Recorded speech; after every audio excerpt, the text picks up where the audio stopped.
Yeah, I think we fought really hard. It's tough when you talk to officials and I ask them, "Hey, we only shot two free throw. We only went to the free throw line twice up into the fourth quarter," and she tells me it's not her job.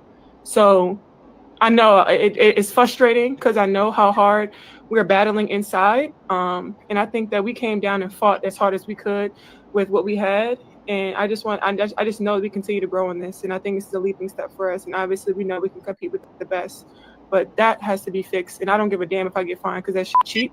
And I am tired of this shit because I've been nice and I've been humble with it, but I am tired of this shit. Yeah, I think we fought really hard.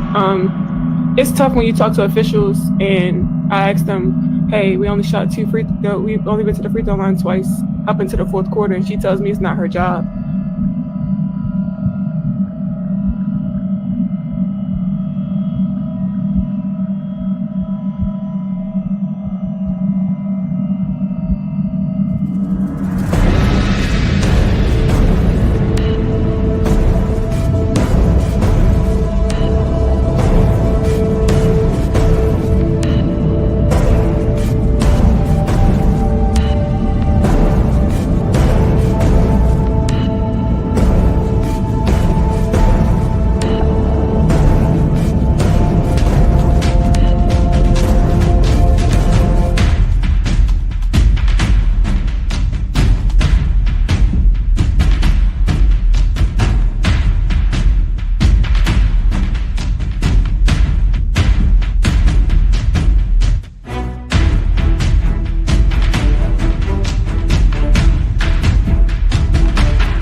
What's up? What's up? What's up? What's up, sports world? What's going on?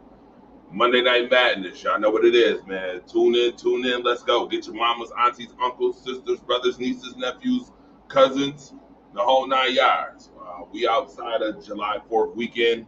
Uh, I meant to say happy 4th of July to everybody on the last show before, but nevertheless, we are past all of the July 4th stuff. And now we on Monday Night Madness. We got a good show for you coming up. Uh, I should have a couple people coming in. Marcus the Alphabet should be here shortly. So should Russell K. They should be here shortly. Nevertheless, I want to do a couple shout outs before I even start talking, sports. We got some football to talk about. We got some WNBA to talk about. We got some NBA news as well to unpack in the shortest amount of time because we know when we do shows, it goes by like this. Two eye blinks and the show be over, right? So, number one, shout out to my brother Jay Andre Kincaid. Uh, his gender reveal was today. I saw that. My brother is having a baby boy. Shout out to his phenomenal wife as well. We celebrated that a couple months ago. But shout out to them. They did the gender reveal today, and he is having a new baby boy in addition to the family. So shout out to that union and shout out to my bro Jay Andre. Y'all know who he is. Um, Number two, I want to shout out Juanita McClain again. Sickle cell awareness. She is the mouthpiece, uh, the the face of sickle cell awareness. She's written many books. She's put out so much awareness in the communities, and we are doing an event coming up August the 16th from 10 p.m. to 2 a.m. We'll be doing that at Ying's. Shout out to the Yings for allowing us to do that. We got a whole lot of community projects that we want to accomplish in 2025. So shout out to Juanita McClain. Also, I will be shouting out a few businesses on the show as well coming up. I'll be shouting out during the show. I got a couple of businesses we'll be shouting out as well. But nevertheless, get your drink, your snack, a +1, and let's freaking go, right? Let's freaking go. Monday Night Madness. What y'all been waiting on, right? I know it's what y'all been waiting on. I'm getting messages right now that says, on that NCAA, got to work finally. I'm training for delivery at 1 in the morning, but if you want, there's some PS. Oh, video games. We got PS5 stuff they talking about. All right, let's start off this show. I'm gonna hit the show off. We're gonna vibe tonight. I'm gonna hit the show off with a whole bunch of stuff coming up. Get ready. Watch this. Let's start off right now. Yeah. The season of football is coming up. Shout out to Dwayne. I see you. Shout out Ron Thomas. I see you. Melissa, how you doing? Thank you very much, by the way, Saturday for supporting. I be needing all the energy and support because y'all know DJing for me is stress relief, and I appreciate that. I appreciate you always liking my transitions and the music I pick. I appreciate you. Conrad, EPW in the house. What up? Jeremy, what's good, my guy? Shout out to you as well. Shout out to you. Now, who else is up in here? Oh, my guy, Robert Leader up in this joint. Let's roll. Speaking of rolling, some of these quarterbacks be rolling the wrong way. Now, last week, there was a conversation on the show about Matthew Stafford. And I'm going to be very honest with you. After I saw this stat, I kind of wanted to pull back my comment, but I'm still going to stay 10 toes down on my comment. Does Matthew Stafford deserve to be in the Hall of Fame when his career is over?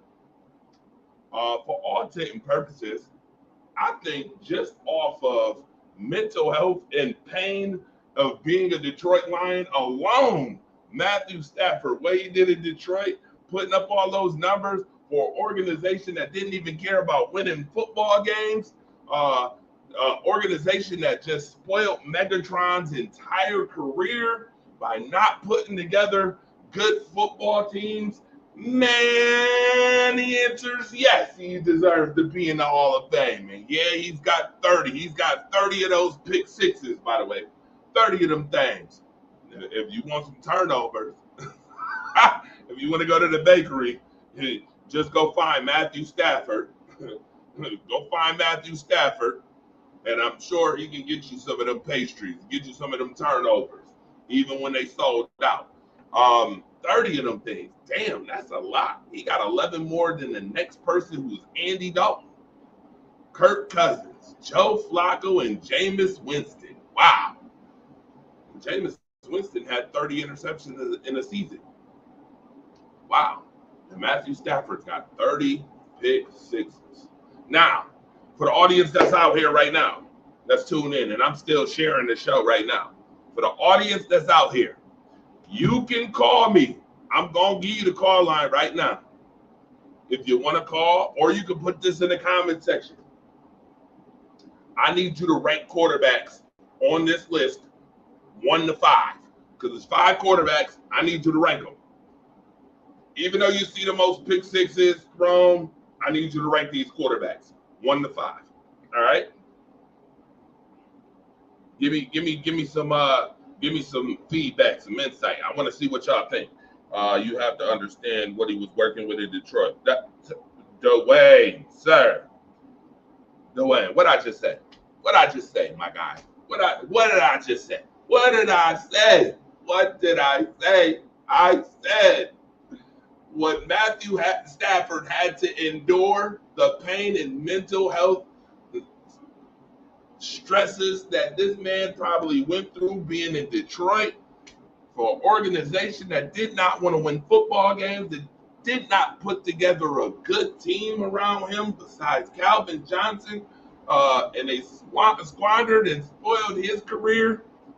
Yes, he deserves to be in the Hall of Fame. I.e., that means that Detroit didn't put nothing around Matthew Stafford. Okay? That's what that means.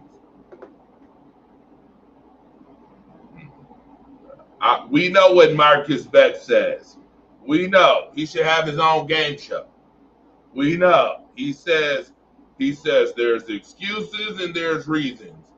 That was a reason, sir. That wasn't an excuse. That was a reason. Absolutely. I just gave you the reason.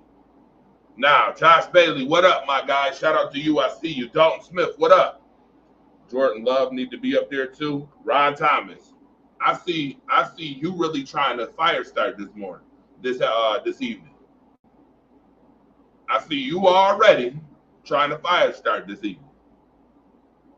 You want to talk about Green Bay Packer quarterbacks? Okay, I see what energy you got today. All right, Ron. Just know, I'm gonna keep that mental note. All right, I'm keeping that mental note. Unless you want me to really tell you. Now I showed you how it was done on Tokyo is Tuesday when people talk about your team, how you should go, right? I told you that on Tuesday. All right, and in 30 seconds you heard oohs and ahs. No, you didn't go. No, you didn't have to do that, right? Are you sure this is where you want to go today? You want to start off with Jordan Love should be on there too? You sure that's where you want to go? All right. Josh Bailey said Stafford, Flacco, Kurt, Andy, Winston. Ron, relax. Yo, Jay Bailey, tell him not so much on the team, right? Tell him I'm gonna need you to do your impersonation of him with your full head motions and everything. You want me to? Yo, Melissa, I see you trying to be cool, Andre. I'm gonna be cool. I'm trying to stay the torch right now. I don't want to turn into the fire starter now. Don't make me fire start today. All right? I'm trying to be cool, calm, collected. You see the AC is on back here. I'm trying to be cool. Now, it's hot as fish grease where I'm at. I thought Stafford would have 56 picks. Hilarious, Dalton. Okay. All right. So I got a ranking from one person, from Joshua Bailey. He said Stafford, Flacco, Kurt, Andy, and Winston. I got two. Stafford, Flacco, Winston, Andy, Kurt. Oh. Marcus the Alphabets, I see you on here. I see you. Shout out to Marcus the Alphabets. All right. I see you on here. Told you, Marcus gonna have his own game show in a minute. Marcus the Alphabet. It's gonna be dictionary words with friends. that's gonna be the game show.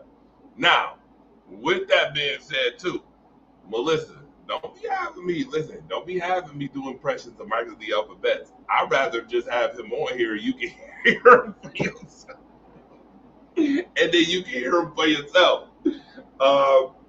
But I'm glad that you remember the last one. Thank you. I appreciate it. If you like that impression, I like it. Thank you. I appreciate that. I really do. I tried. I really did try, you know.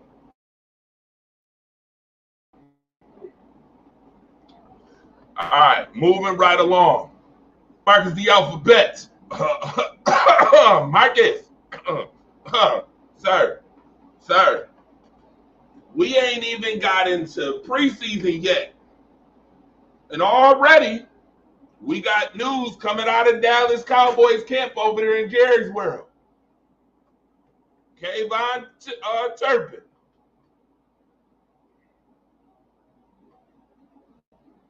Arrested on illegal marijuana and stick charges. Oh, I'm sorry. I should have said he had the smoke and the stick with him. The smoke and the stick. Bond, $500 for marijuana charge. $1,000 for the unlawful weapon charge. All right. Class B misdemeanors. He'll be back on the field. The link is already in your inbox. I'm 2 steps ahead of you. I can do better than Andy Dalton. Wow. How the hell is Jared Goff not on here? Wow. Sharon Mullen, Chocolate Girl, what's up? I see you, Chocolate Girl. To what did I miss? You ain't missing nothing. It was damn funny. As far as ratings, I think I agree with Josh Bailey. Yep. So stupid. You are a pro football player. Yep, I know. Sticks and smoke, huh? Sticks and smoke. He over here trying to build campfires. Sticks and smoke. What you making? What you over here making? Turpin s'mores? What you gonna make some s'mores with that? Yo.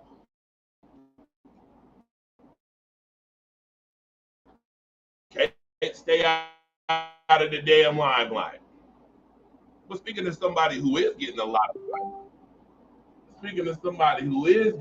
of limelight, let's talk about Dallas's Paige Beckers. Yeah, real quick. Let's talk about Paige Beckers. See, I'm mixing it up today. We got the mix up going. Big dummy. Yeah, big dummy. Paige Becker has scored or assisted on 453 points, the most through 14 games in WNBA history. Wow. Records being broke over there. While one person in Dallas is breaking records, the other one is trying to make a campfire, make some s'mores.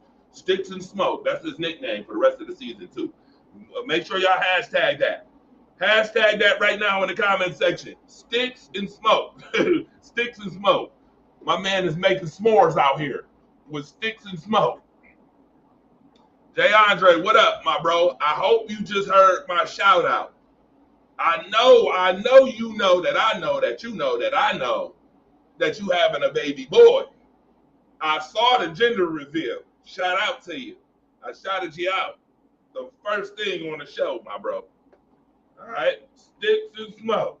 This man over here making campfires for s'mores. Peyton, you said Paige for Rookie of the Year. Absolutely right. Nope, my hair is already cut.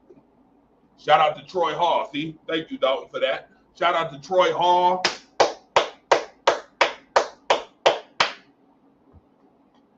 He get a round of applause for that. Gotta shout my man out, Troy Hall. If you in the 716 region, hit my man up. 1710 South Park Ave. He making people look good even on WNBA shows. Shout out to Welcome to WNBA Street. Man, really good show. I like the show so far. My guy Daryl Gilliam Jr. doing this thing. And on Thursdays, you already know what we doing with the Chocolate Girl. Me and the Chocolate Girl talking WNBA on Thursdays on the Rise Up Unlimited radio show where we talk WNBA, football, basketball, the whole 9 yards. That's what we do. All right. With that being said, I also need to make this announcement real quick. I wrote a WNBA theme song. First, I like the show so far. And I like the double up. I like how Marcus the Alphabets came on here. He already was listening to the show, and now he's on here. So guess what? Y'all got to ask me for a impersonation from my man over here, Morning Coffee Talk over here, Marcus the Alphabets. Mr. I just found out he the new game show host for Dictionary Words with Friends, y'all. Hashtag that right now. My man is the new game show host for Dictionary Words with Friends. Shout out to it. Marcus the Alphabets, why is you putting on is that lotion? Are you trying to lubricate your arms on the show? Us darkies, man, we gotta keep hydrated and keep moisturized, man. When you dark like us, man, you gotta stay moisturized, man. Hey, man, first things first, man. Shout out to the professional Devon Stanfield. Today was his birthday. I talked to him a little while ago. Sorry, I'm a little bit behind. I just came back from a very unfortunate event. But shout out to Devon Stanfield, man. One of the original people from Rise Up family, man. I know he's out probably sipping, but he was on Coffee Talk this morning, so shout out to him. Turpin, hey, some late breaking news, man, because I'm down here in this area. Bad news, man. It's not just it wasn't just weed and it wasn't just weapons. Late breaking news. He was doing 97 and a 70. So that totally changes the dynamics of it. He was doing 97 and a 70 with the weapon. The weapon's not really such a big thing for people who live in Texas, who've been to Texas.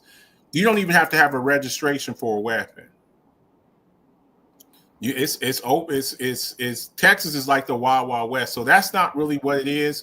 The weed was under 2 ounces, so that's a misdemeanor. So no, I don't do the baby oil. This is cocoa butter, baby. My man said Diddy. He said, take that. Diddy oil. The diddler. What? Yeah. So it kind of changed the whole dynamics of that. And he just got paid. So it's this here that kind of changed it. But I still want to say, and you heard me say this on the show the other day, Torch. I don't want to see Maxwell Hairston, and now I don't want to see KaVontae Turpin suspended before Rashee Rice. When y'all just what he did was way, way worse. He done wrecked the car, was drinking and driving, left the scene of a crime, all of that good stuff. So what's good for the goose is good for the gander. You know what I'm saying? So with Turpin, this morning, I did report on that this morning, but you add in the speed.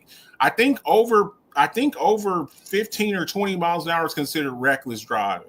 So that takes it to a whole nother level there. So we'll see what the NFL does. A lot of times they're reactionary. They sit back and they wait and stuff. You should have handled this stuff with Rashee Rice. But if Turpin gets suspended for a game, I mean, under 2 ounces of weed and the weapon, which is no big deal in Texas, I don't have an issue with that. But if they gave him a game or two, I would not have an issue with that. We can do a sip and talk sometime. What we can do is Rise Up Late Night. What are we talking about? It's called Rise Up Late Night. Or the other thing we could do every other weekend. I can't do it every weekend, but every other weekend, what we'll do on Monday Night Madness is we'll sip on something. If y'all want to do that, hey, we're here for y'all. It ain't nothing. Hey, say less. Say less. Don't make me go. I got a brand new bottle. I had to replace a bottle because Devon Stanfield came down here and took my damn Peach Crown. It ain't nothing but me to crack open another bottle of Peach Crown, and we can be having peach tea, Crown Peach Tea talk up in this mug. So, hey, if y'all want to do that, say less. We can do that too. It ain't nothing but a thing. Ain't nothing but it ain't nothing but a thing. So, say less. Say less. If that's what y'all want to do, we can do that. Y'all ain't saying nothing. It ain't nothing for me to go up in the kitchen and go get my skull bottle and bring that peach crown out here, or you can mess around and I'm gonna break this mug open up in here. I'm gonna break this mug open so y'all keep playing. So it ain't nothing. Whoa. Now, I know you the guy who plays Words with Friends, okay? Dictionary Words with Friends. But did I hear you say skull or skull? Which one was that? Was that skull or skull? Come on. For those who know Vikings, did you say skull or skull? As far as what? A skull. You said skull. Skull. Oh, it sounded like you said skull, and I was about to say, we don't do skull. Man, I ain't doing that. Minnesota Vikings up in here, man. Yeah, we don't do skulls around here. Look, Look, y'all talking about breaking out bottles and stuff like that. Ain't nothing but a thing. Hey, one night y'all got real crazy, and me and Mona sat up here on New Year's Eve one night, and we sat up here till 2:00 in the morning. So it ain't nothing but a thing. Y'all talking about, oh, let's get some. Y'all better stop playing with me. Say less. We will break out. We will break out. Speaking of Ramona, what's up, Mona? Hey. What's good? What's good? They talking about. Y'all know, you know, Mona sent me a custom whiskey bottle, right? Ain't nothing but a thing to break it out. I ain't put nothing in it. I still got to finish the stuff in my Skull bottle. But it ain't nothing but to break out the Alphabet's bottle, Marcus Best bottle, full of apple or peach crown. Ain't nothing to it but to do it. Hey, y'all better stop playing with me. Hey, you want to know what to get Marcus to drink real quick? You know what to get him to drink real quick? What's that? Y'all ready? Here we go. Uh-oh. Just talk about his favorite quarterback in the entire world. Talk about his favorite quarterback, Josh Allen. And I guarantee you, Marcus going to take a couple of shots, swigs, gulps. Ain't going to be no sipping. It's going to be some gulps. So, folks who like analytics, this was pulled up this week. By the way, Steve Tasker should not be in the Hall of Fame. I don't know why. What? What's going on, Mona? Dre, Mona said, what's up? What's up, Mona? How you doing? What's good, Mona? Die Hard's in the house. What's good? Die Hard is in the building. Die Hard is in the building. Shout out to Mona. Yo, go ahead and put them terrible towels up, Mona, this season. I've been holding down the fort 10 toes down for you. Don't worry, I got you. It's been a lot of naysayers on your about your team this year, but we'll talk about that later on.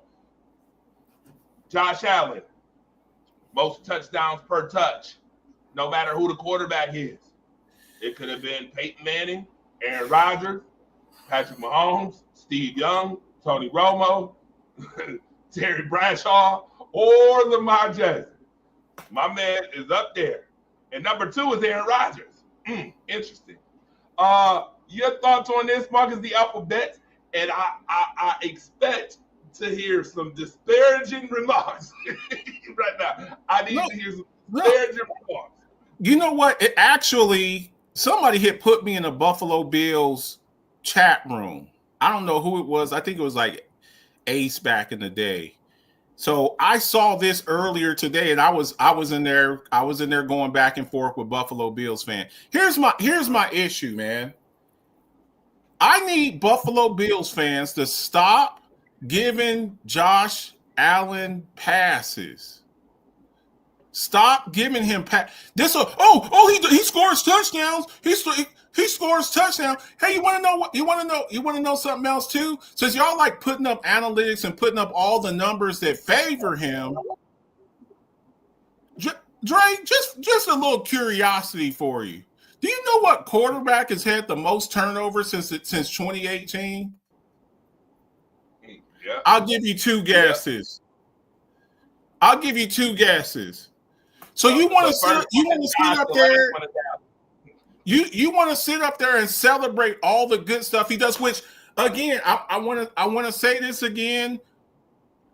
Me and Mona, we did a piece on Josh Allen a few years back where I praised him, and that still wasn't enough. I was like, he's 6'5", he's 235 pounds, he's got a rocket launcher attached to his shoulder, and I still was getting it. Oh, Marcus, you just hate Josh Allen. No, I look at, some of you all look at Josh Allen through rose-colored glasses. Oh, look, congratulations. He's the reigning defending MVP, league MVP.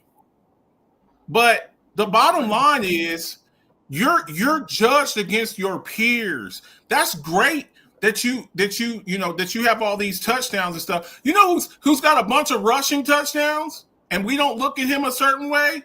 Jalen Hurts, because he gets a bunch of tush pushes. Oh, he's got 33 touchdowns. Dude, he's getting 1-yard touchdown runs. Oh, he's got more rushing touchdowns than Derrick Henry and Saquon Barkley because he runs the ball from the 1 yard line. Stop it. This man's got. Well, are we being disparaging towards 1 yard touchdown runs now? So Yes! 1 yard touchdown. Oh, you are. You being when you're sitting up there, when you're sitting up. Well, first off, the tush push rule, and look, they didn't ban it, but it's basically illegal. You're not allowed to push somebody into the end zone. Now you can quarterback sneak. But when your fullback and your tailback behind you is pushing you into the end zone, that's illegal. That's illegal. I'll pull up the damn Jalen Hurts knows how to win point blank. Okay, that's fine. If y'all want to crown Jalen Hurts, crown him. Look, again, Trent Dilfer has a Super Bowl win, and so does Brad Johnson. So if he's a Super Bowl champion, he just wins. Does he? The dude had 22 touchdowns one season, and y'all were sitting up here acting like this dude is like the best thing since sliced bread. I hate to say it. He has shown me he can win a game, the biggest game. Okay, that's fine.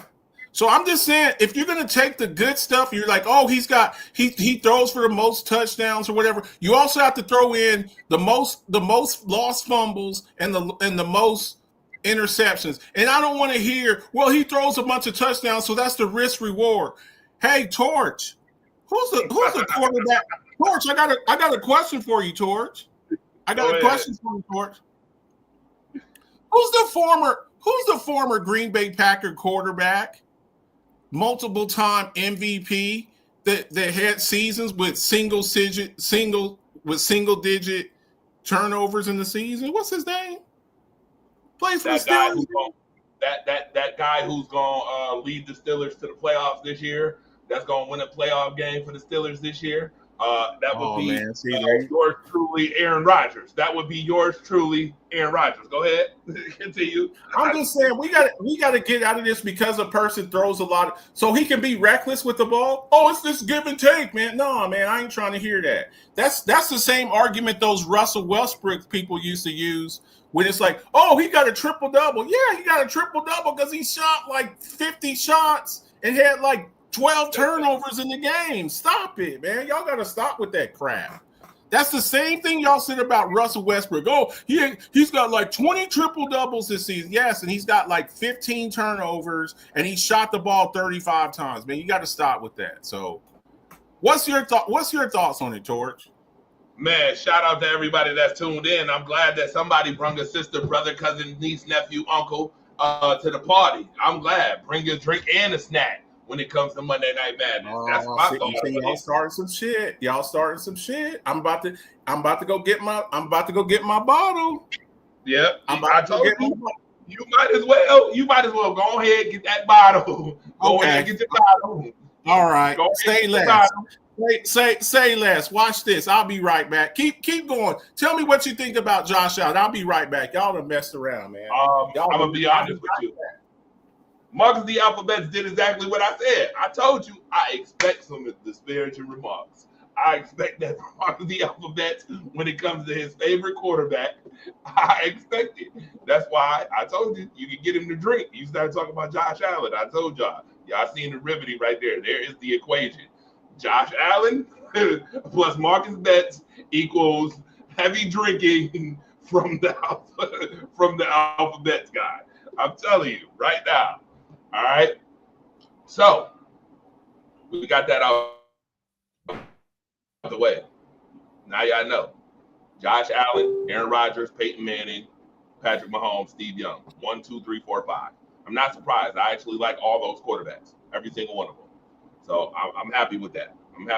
Tony Romo, I don't know. Marcus the Alphabets and Tony Romo.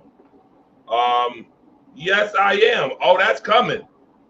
But seeing that you just brought it up right now, I'm getting zucchini, yellow squash, cucumbers, leaf lettuce, green onions. Okay, besides the green onions, Ramona, I'm allergic to. It sounds like a real good salad going on right now. All types of tomatoes. Oh yeah, all types of tomatoes and some green beans. Yeah, we're gonna need some of them greens, beans, potatoes, tomatoes, rams, yams, hogs, dogs, chickens, turkeys, rabbits, you name it. We're gonna need it this year. Coming up. We're gonna need all that this year. I see, y'all done got Marcus the Alphabets on the show over here, crowning, crowning, crowning, crowning, and drowning, crowning and drowning.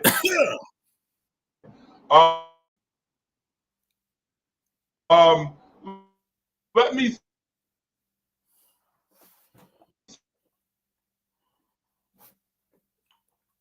see here.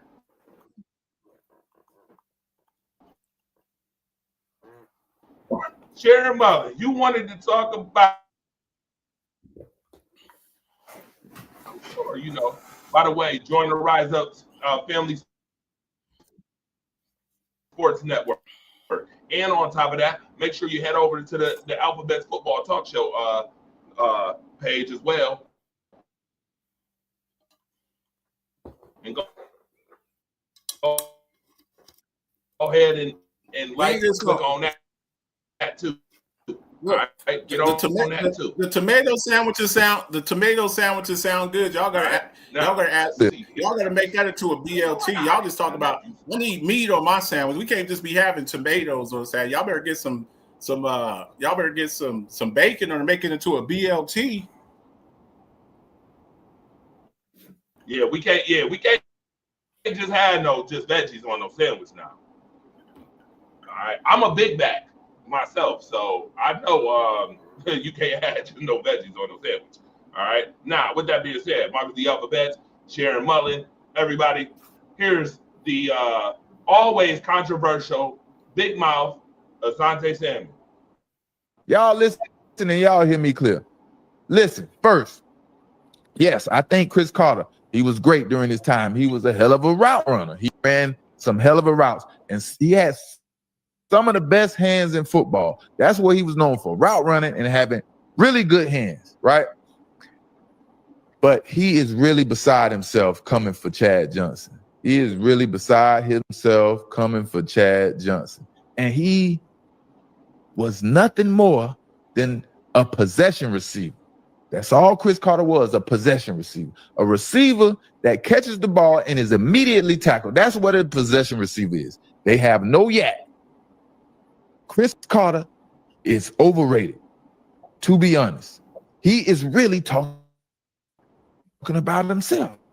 Cris Carter is one of the most overrated cornerbacks to ever come in the NFL or into the Hall of Fame. As a cornerback, understand what I'm saying. As a cornerback, what do I have to worry about covering a guy like Cris Carter? He's going to run a nice, crispy route and get tackled immediately. Okay. I'm not worried about him running past me. No one's worried about him running past them. So what fear does he put in any cornerback or defense? What Cris Carter did in his career wasn't anything special. Maybe above average, but it wasn't anything special.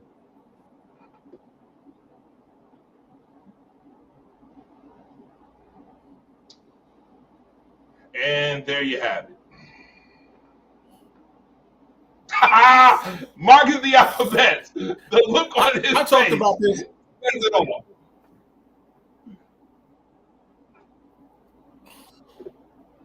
It's on you, player. I talked about this on Coffee Talk this morning. I want to hear what you got to say. I went on a rant this morning. I was talking about it with Sharon. Me and Sharon were talking about it, and I just want to know. I want to know what you think about it, because this is look, man. I'm kind of getting tired of Asante Samuel, to be quite frank with you. This guy just a few weeks ago, he's comparing himself to Deion Sanders. There's anybody who follows football, who knows anything about football, who's a football aficionado, no one in their right mind is taking Asante Samuel Sr. We got to call him Senior because his son plays in the league.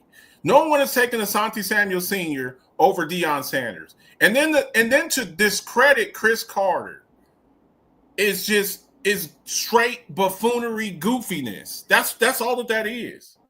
Now, I had an argument with some people before. Chris Carter was not that fast. He was not that fast. He's a 4.7, 4.8 type guy. He was not that fast. He was not as fast as Randy Moss. Randy Moss is one of the fastest players I've ever seen play in my life.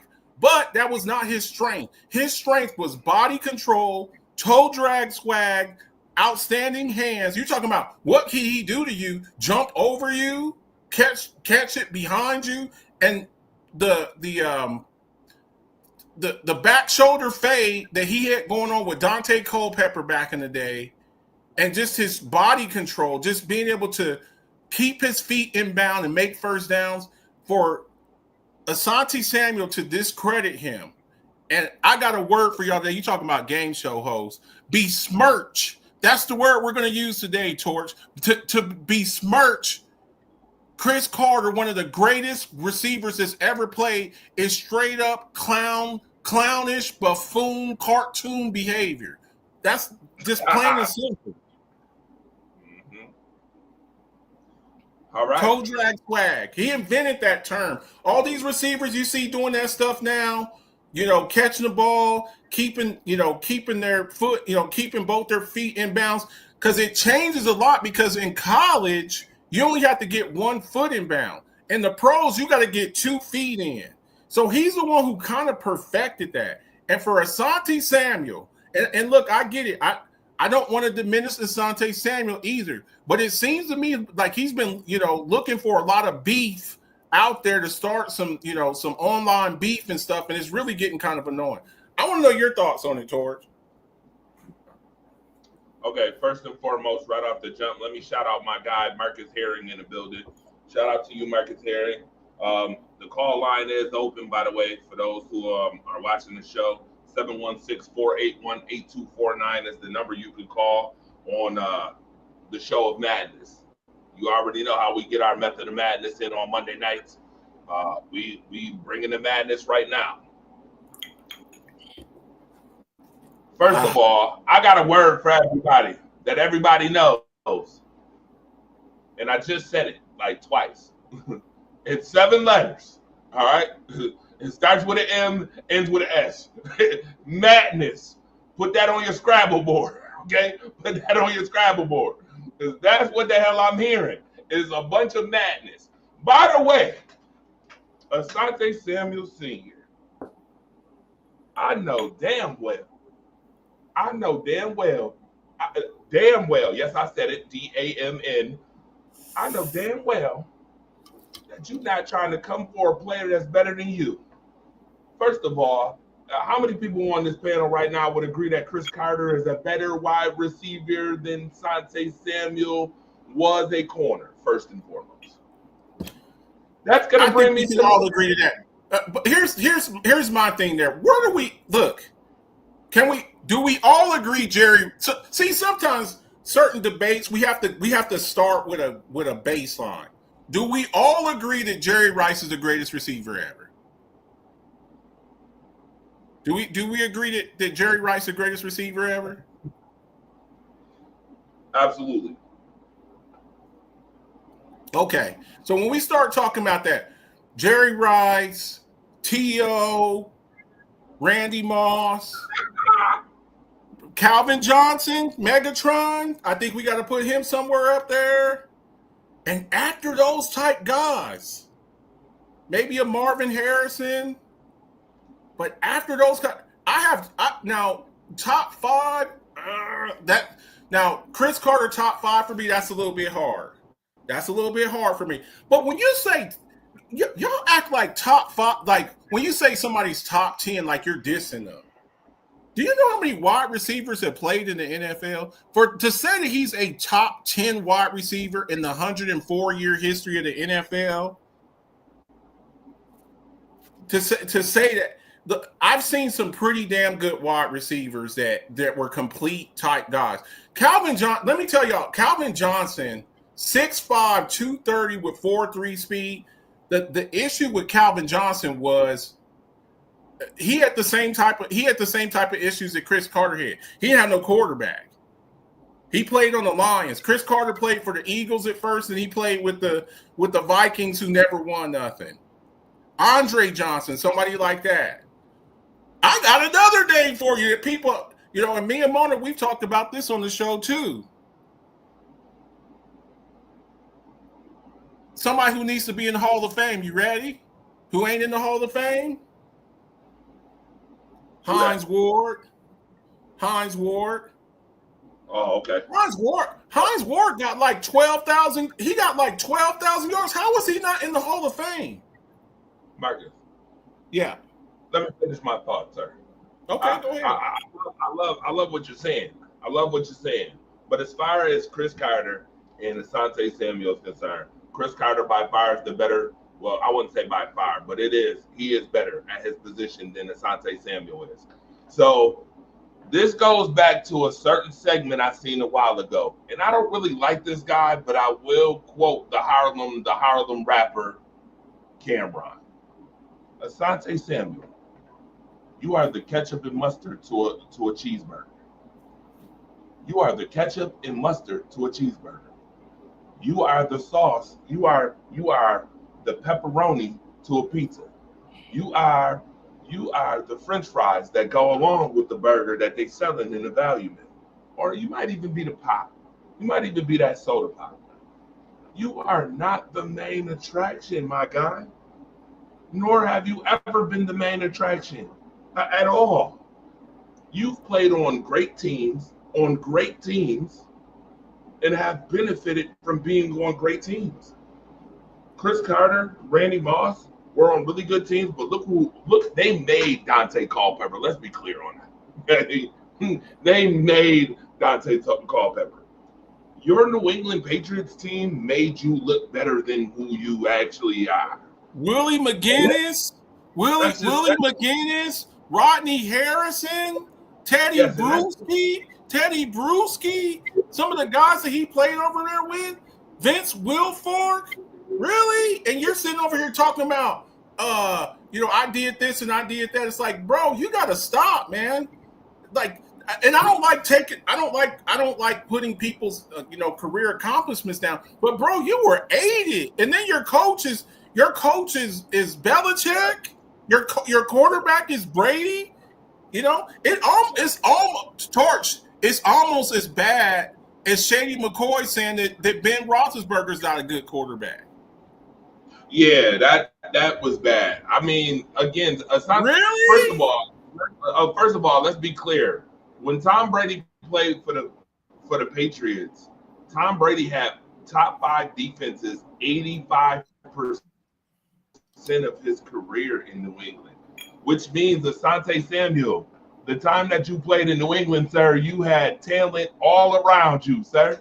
You wasn't on the island like Darrelle Revis. Chris Carter may very well be the best number 2 receiver in all of football ever. Toe tapping, toe dragging, Chris Carter might be, the best number 2 ever. And let's not forget that he played before Randy Moss. He was good before Randy Moss. He was the Eagles. Before he went to the Vikings, he was on the Eagles. He was the Eagles number 1 wide receiver. Now, when Randy Moss got there, they drafted Randy Moss. They didn't think they were going to get Randy Moss because Randy Moss fell because of behavioral issues.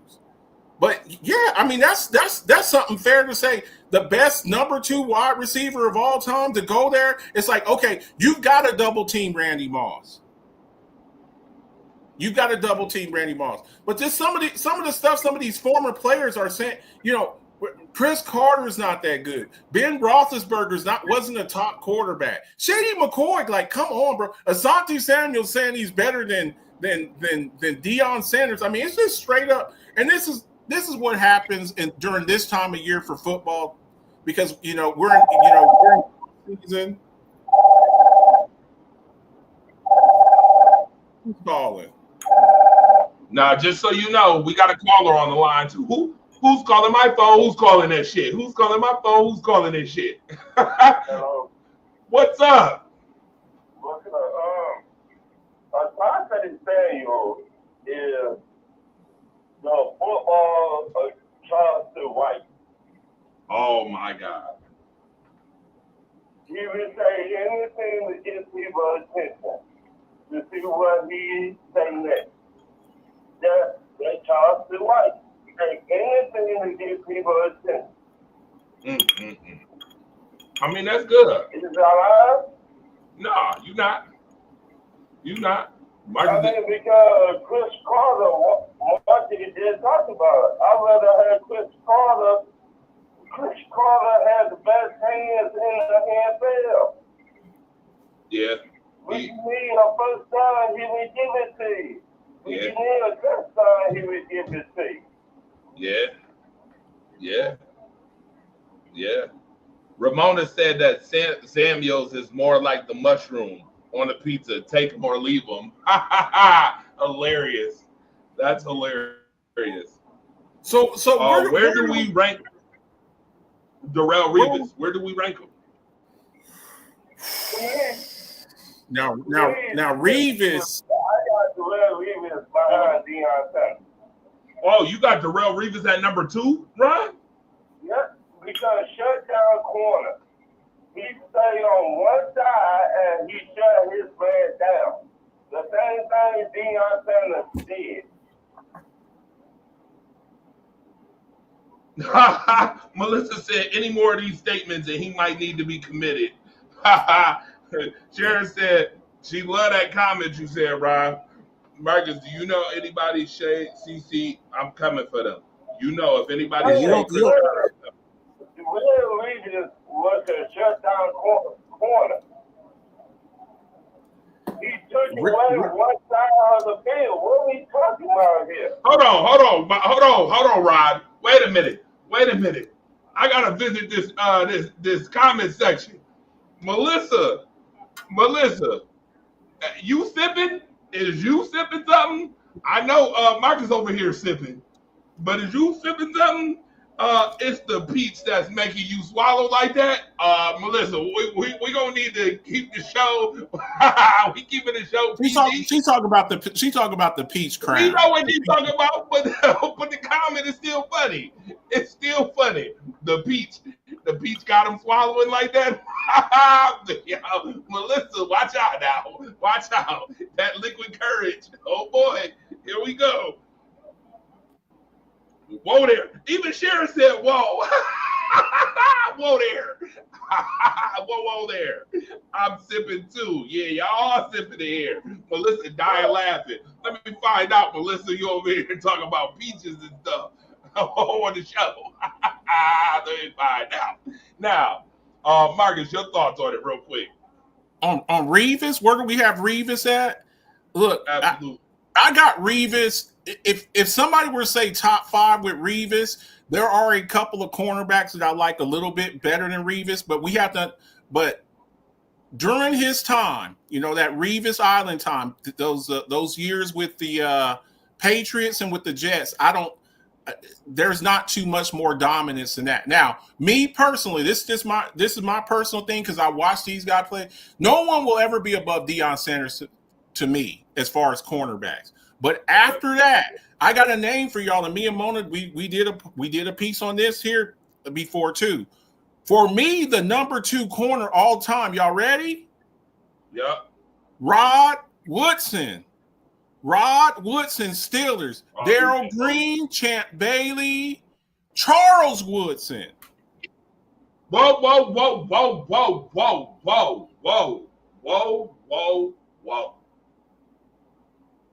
No? So that's where I gotta stop you. I gotta stop you right there, sir. What you got? When you say Champ Bailey, sir, I gotta stop you. Now Go I watch can agree with Charles Woodson. Google him, Torch. Google him, Torch. I know who he is. I watched him. I can agree with Charles Woodson. I could agree with Rod Woodson. I could even agree with, what was the other name that you said? What was the other one? Darrell Green. I could even agree with Darrell Green. Mel Blunt. Mel Blunt. Can we get Mel Blunt in there somewhere? Mel Blunt was nice, nasty too back in the day. Yeah, but I'm nice, just nasty. saying. We got. Bailey?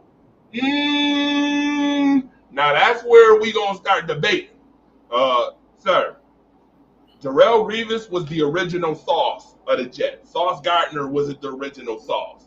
Darrelle Revis was the Sauce originally for the New York Jets. Let's all right, for those New Jersey Jets. All right, Darrelle Revis to me is on that top 5 list. If I gotta put him at 5B, I'm putting Darrelle Revis in 5. Somehow I'm gonna squeeze him in there at 5.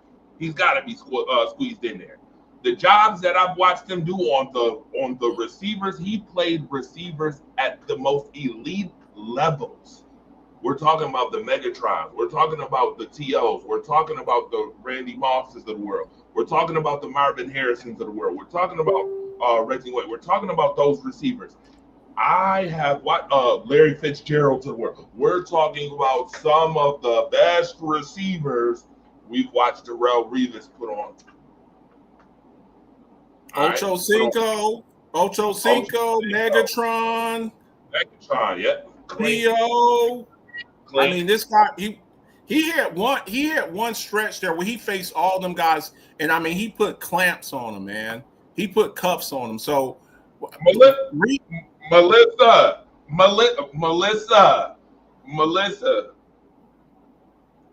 Yeah, Miss Lady, Melissa. You over here dropping strawberries, cherries, and damn peaches. Yo, all right now. Listen, we're going to have to bring back that late night show at least one time. One time for the one time. I can see this could be a whole lot of fun. Melissa over here getting it popping. She over here starting fires over here. Rob Woodson, yes, number 2, we agree, Marcus. Champ Bailey was a beast. He was. Champ Bailey was a beast. But when I say he's better than Darrelle Revis, why Dre talking about squeezing something? Oh, hell no. Oh, hell, Sharon. Listen, the only thing I'm squeezing, honey, is a trampoline, okay? And if you know what a trampoline is, sweetheart, that's all I'm squeezing around here. All right? Hang on. Look, he said big honey buns. Okay. Go ahead. He said that's why I said he should be number 2. Who should be number 2? Revis? Revis should be number 2? No, she said number 2. You was right about Rod Woodson. Rod, okay. I got a lot of respect for Rod. Now, some of this too, you know, with some of our younger audience, people that didn't actually see some of these people. If you look, when it comes to sports talk, you know, that's what we do here, and a lot of it is subjective to who you watch play. You know, when you're a certain age, when you ask people certain things like, you know, who their favorite athlete was or who was the best, well, you know, when you were young, that's who you remember. If you ask my dad who's the best boxer he ever saw, he's going to say Muhammad Ali. If you ask me, I'm going to say Mike Tyson. You know what I'm saying? And then you ask these kids now, they might say Canelo Alvarez. So a lot of this is subjective to like your age. But Rod Woodson, look, I think Mona made when she did the Die Hard Spotlight, I think she did a video of him up there. If so, I'm gonna have to put it back up in there and see that.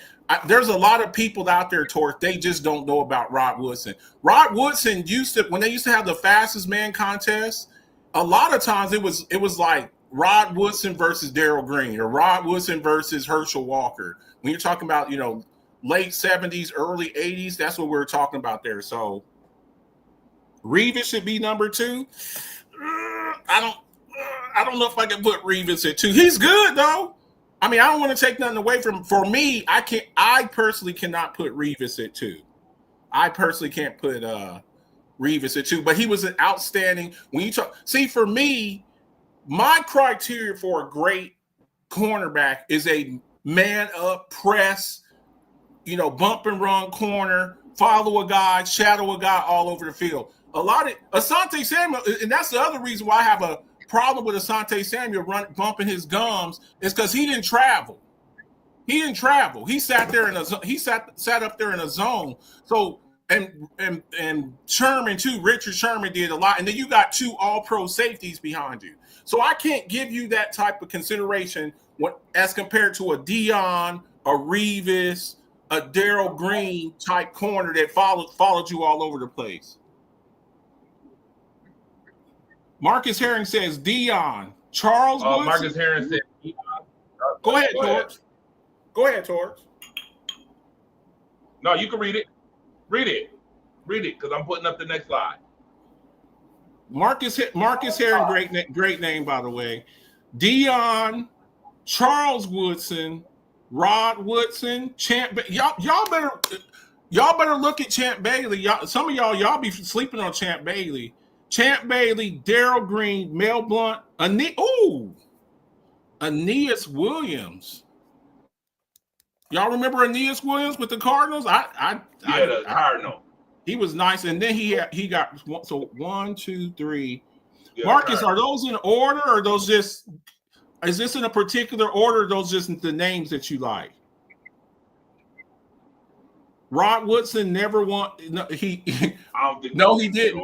But that's what I didn't say. Did I say he was in the finals against Daryl Green? He kept losing to Daryl Green. That's not a bad person to lose to. Daryl Green was running like a 4.2 at damn near 40 years old. But to be number 2, the number 2 fastest man in the league at the time, Rod Woodson. Y'all better put some respect on Rod Woodson's name. See, now when this show's over on the Alphabets Football Show channel, I'm gonna put up a highlight of Rod Woodson. Now that's y'all done mess with me now. In order, okay. What you got? Next slide. Where we at? All right. So since you like y'all better stop disrespecting Rod Woodson, man. Offense. You like offense and stats. Well, here comes something that's going to make Marcus drink a little bit more.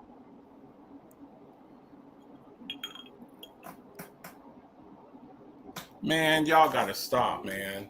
Who the hell made this slide, man? Who the hell made this slide?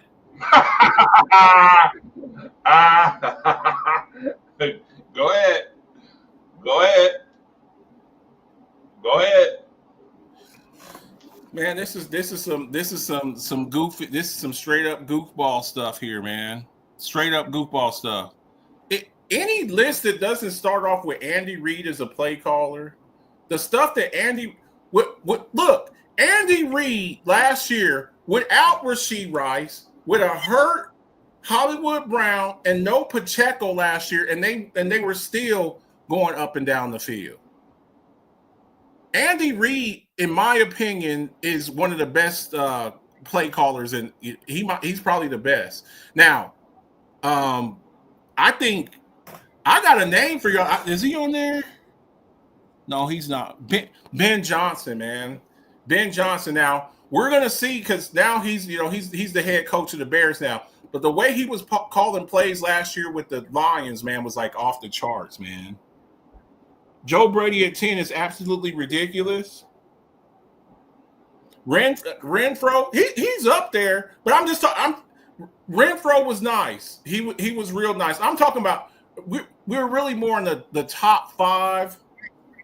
In the top 5, it's top 10 still, elite. But my thing is, it infuriates me when people just don't give Rod Woodson his props. I thought after Deion Sanders, watching them both play, I thought Rod Woodson, when he would follow around Michael Irvin, he was something incredible, man. Mike McDaniel's overrated. Joe Brady at 10. Marcus, where do you have Joe Brady at? Uh-oh. We know why Marcus asked that too. I know exactly why Marcus asked that. I want to know where he has him. Marcus, where do you have Joe Brady at? Marcus, why don't you just call the show? Go ahead and call. Marcus need that call in his life. Marcus, the Alphabets need that call from you in his life.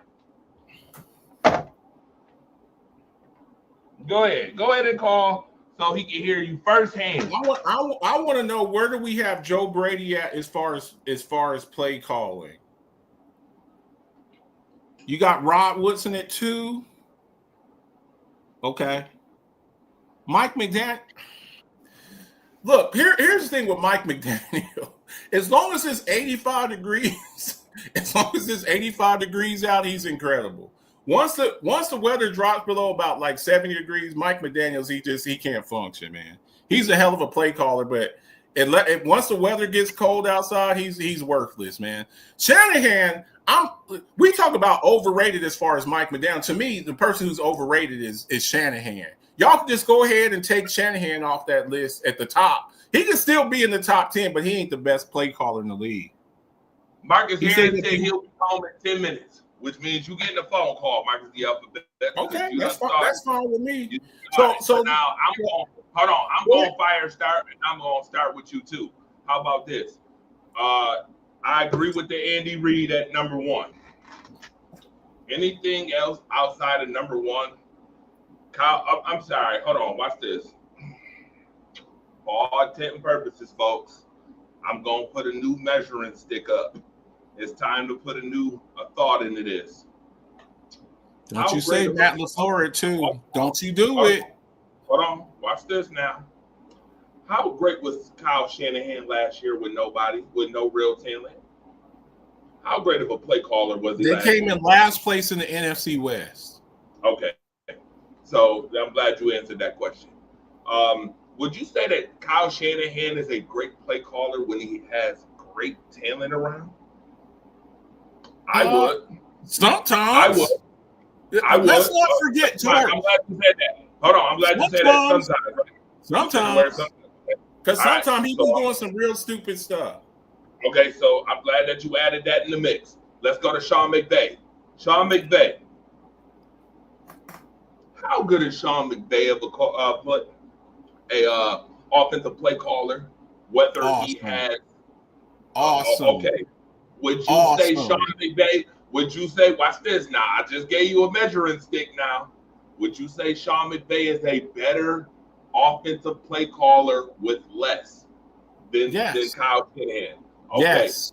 Now, for that reason, Sean McVay should be up over Kyle Shanahan. Last I checked, McVay has won a Super Bowl too. Kyle Shanahan, I don't remember you winning that. That's number 2. Let's add those 2 thoughts into this situation. Number 3, Ben Johnson. Is Ben Johnson? Well, guess what? I guess we could put a question mark on Ben Johnson because we're going to see what Ben Johnson do this year with the Chicago Bears, right? Now, you had all that talent in Detroit. Remember, Marcus the Alphabets is an advocate for Jahmyr Gibbs. Remember that? I remember all these shows. Jahmyr Gibbs and David Montgomery and Amon St. Brown and Jameson Williams and company. And Sam LaPorta, right? Right. Okay. Now that's number 3. Number 4 is Kevin O'Connell. Would you say Kevin O'Connell is a great offensive play coordinator with less? I guess we haven't seen that from Kevin O'Connell because last I checked, he's had Justin Jefferson, Jordan Addison, he's had T.J. Hockenson, he's had he's had a lot. He's had a lot too. Aaron Jones. Dalvin Cook, Jordan Addison. Right. He's had a lot of talent. So now let's get to number 5, since people got Kevin O'Connell over Matt LaFleur, which I think is absolutely oblivious. You got to be a damn fool to have O'Connell over Matt LaFleur. Matt LaFleur is a guy who's put up 13 wins with whoever has been on the field. And let's be clear, last I checked, the Green Bay Packers haven't had no real number 1s in a while. They haven't had no real number 1s in a while. Aaron Jones was probably their best weapon as a running back, I would say. I would say that. Josh Jacobs. Until they got Josh Jacobs. Right, they got Josh Jacobs, probably their best. We're talking running backs now. Notice we ain't talking wide receivers. Tucker Kraft, Tucker Kraft is a new tight end.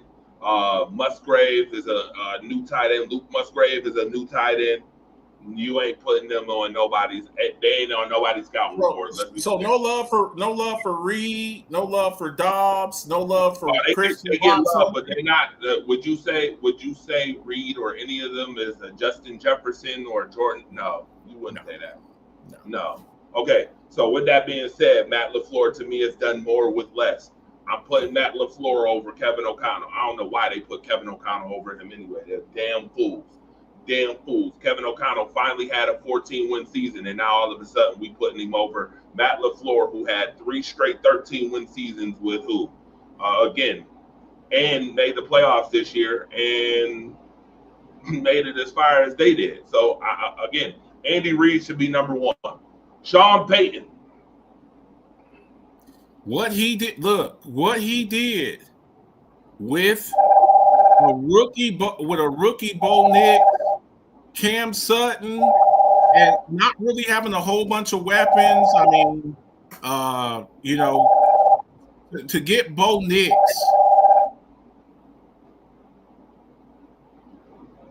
Right. You got the caller? We got the caller on the line too, and I already know who this is. It's so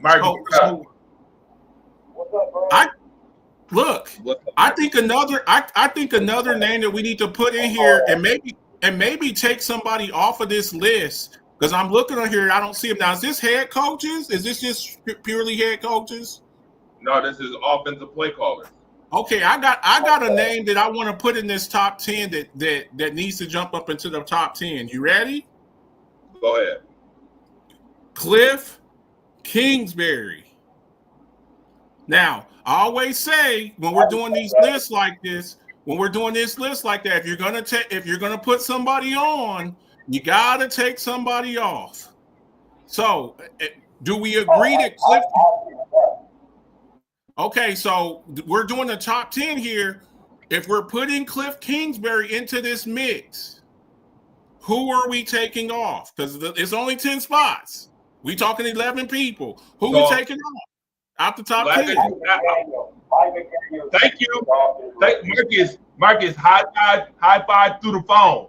High five through the phone, Marcus. High five. Sir. Yeah. Mike McDaniel is off the list. Definitely off the list. Are you kidding me? And yeah, he has no business being on this list. And I Not don't at know all. why it'd be the media narrative with this genius and all that. He got figured out by just saying people, all that going side to side and all that. People just figured it out. They stay home and then lock their ass down. Yep. Bills play cover 4. All the Bills play cover 4 over the top, and the linebackers, everybody just stay home. And Miami has done nothing to combat that. And like you said, once the Patriots drop under 50, now they really got it. Correct. Absolutely. I don't know how Mike McDaniel is on this list. Better than Joe Brady? No way. First of all, I'm gonna go back to the premise I gave you in the very beginning. What play callers are best with less? Joe Brady showed you last year he's best with less. Last year, legitimately. I got Brady number 4. I don't even know why Mike McDaniel is on this list. Now, I don't know if I'm putting Joe Brady at number 4. So every year, I got 5. Andy Reid is number 1. Andy Reid, me and Beth on that.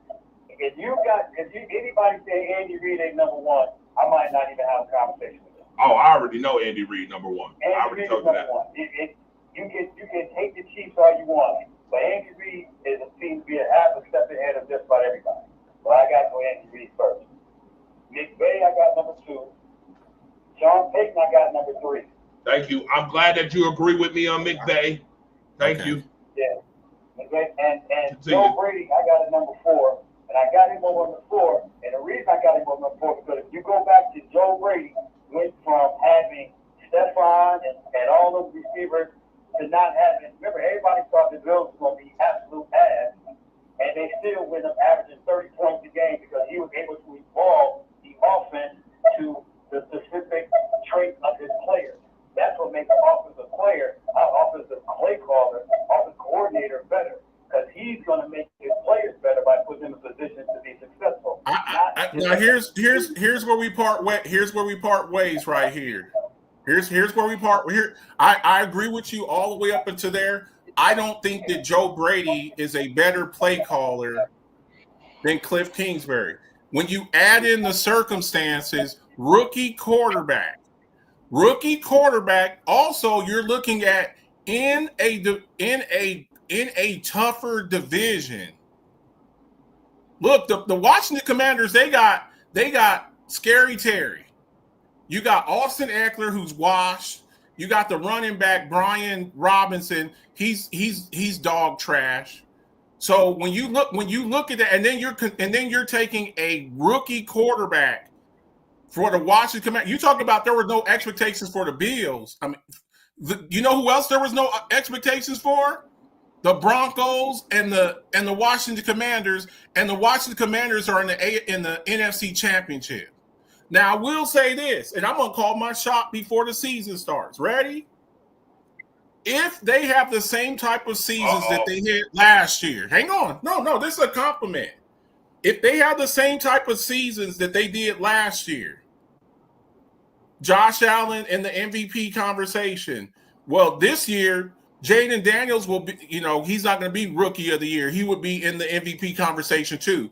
If both of those guys are in the MVP conversation, Joe Brady's gone and Cliff Kingsbury's gone.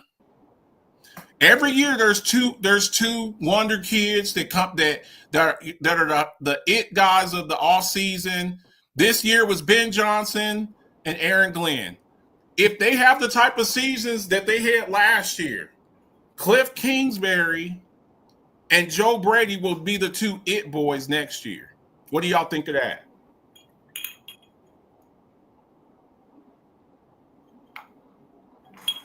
I respect that.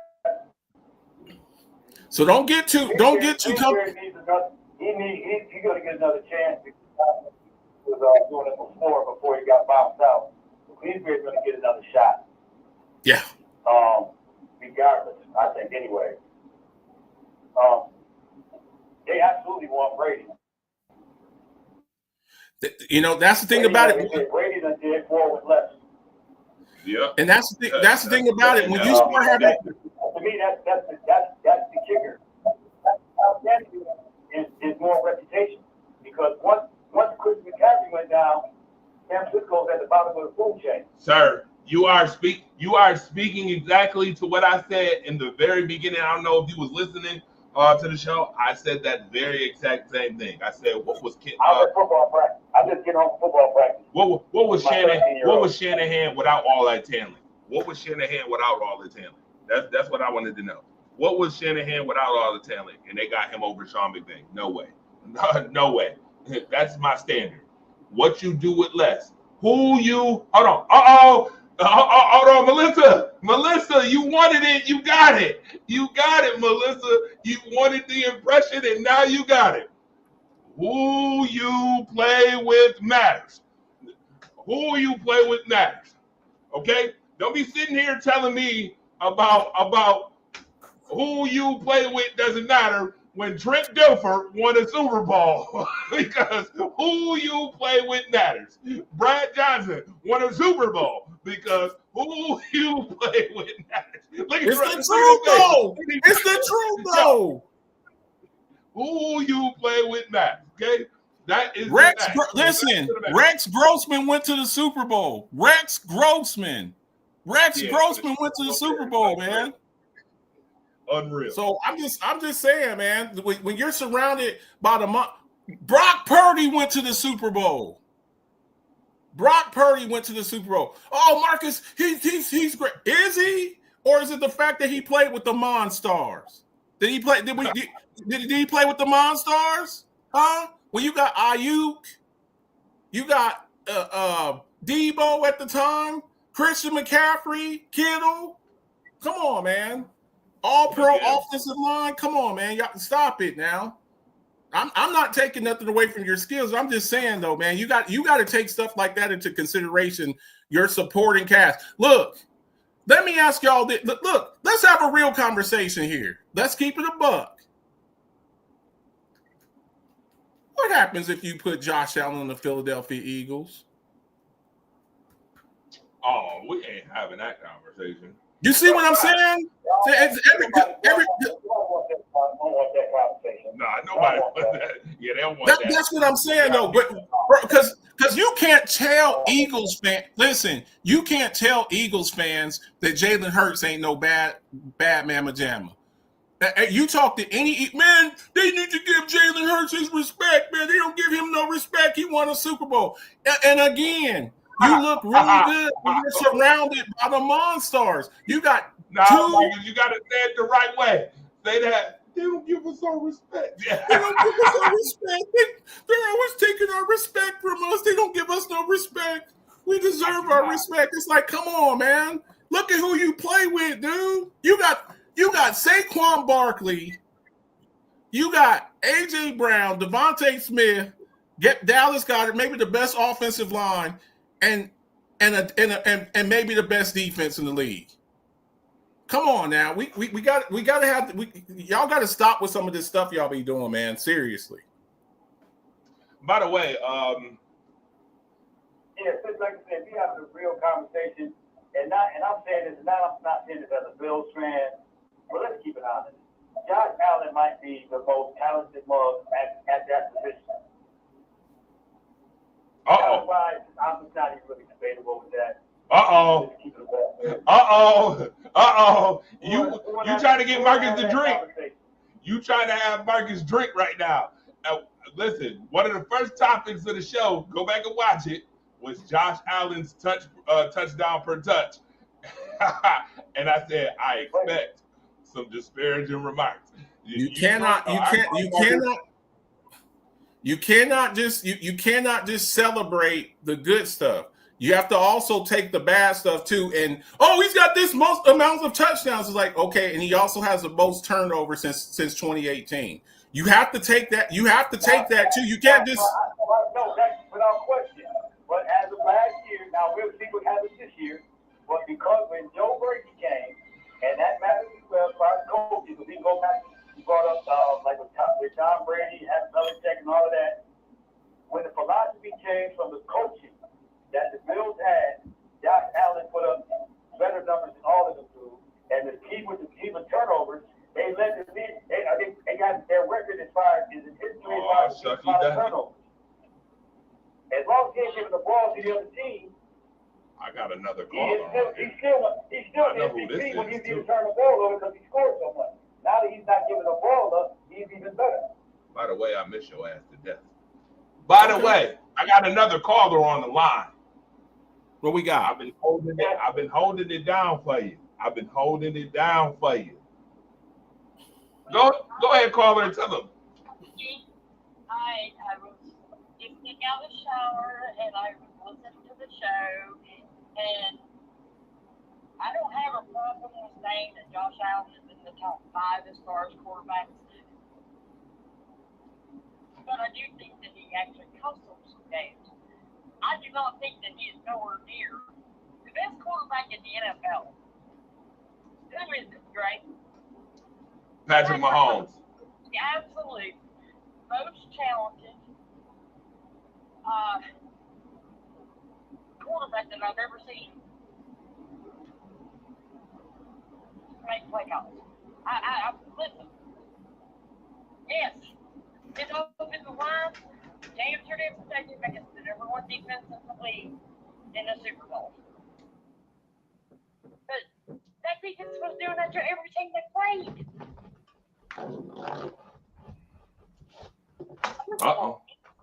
Marcus Herring, you on the other line. How you feel about Ramona's comments? I was trying to hear Ramona. I couldn't really hear it as much. What was she saying? Mahomes is the most talented quarterback I have ever seen, and I've been watching football since I couldn't hear George. I couldn't hear what she said. What she said. Okay, Mona, can you do me a favor? Sure. Can you call the 481 number so I can link y'all all together so they can hear?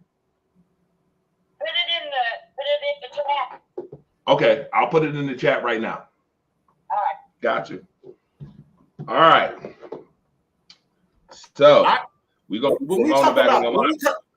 So here's my thing, Marcus, and I think I don't want to speak for Ramona, but this when you say he's the most talented quarterback, he's the most talented quarterback. I don't think he's more talented than I don't think he's more talented than Patrick Mahomes. And here's the reason why.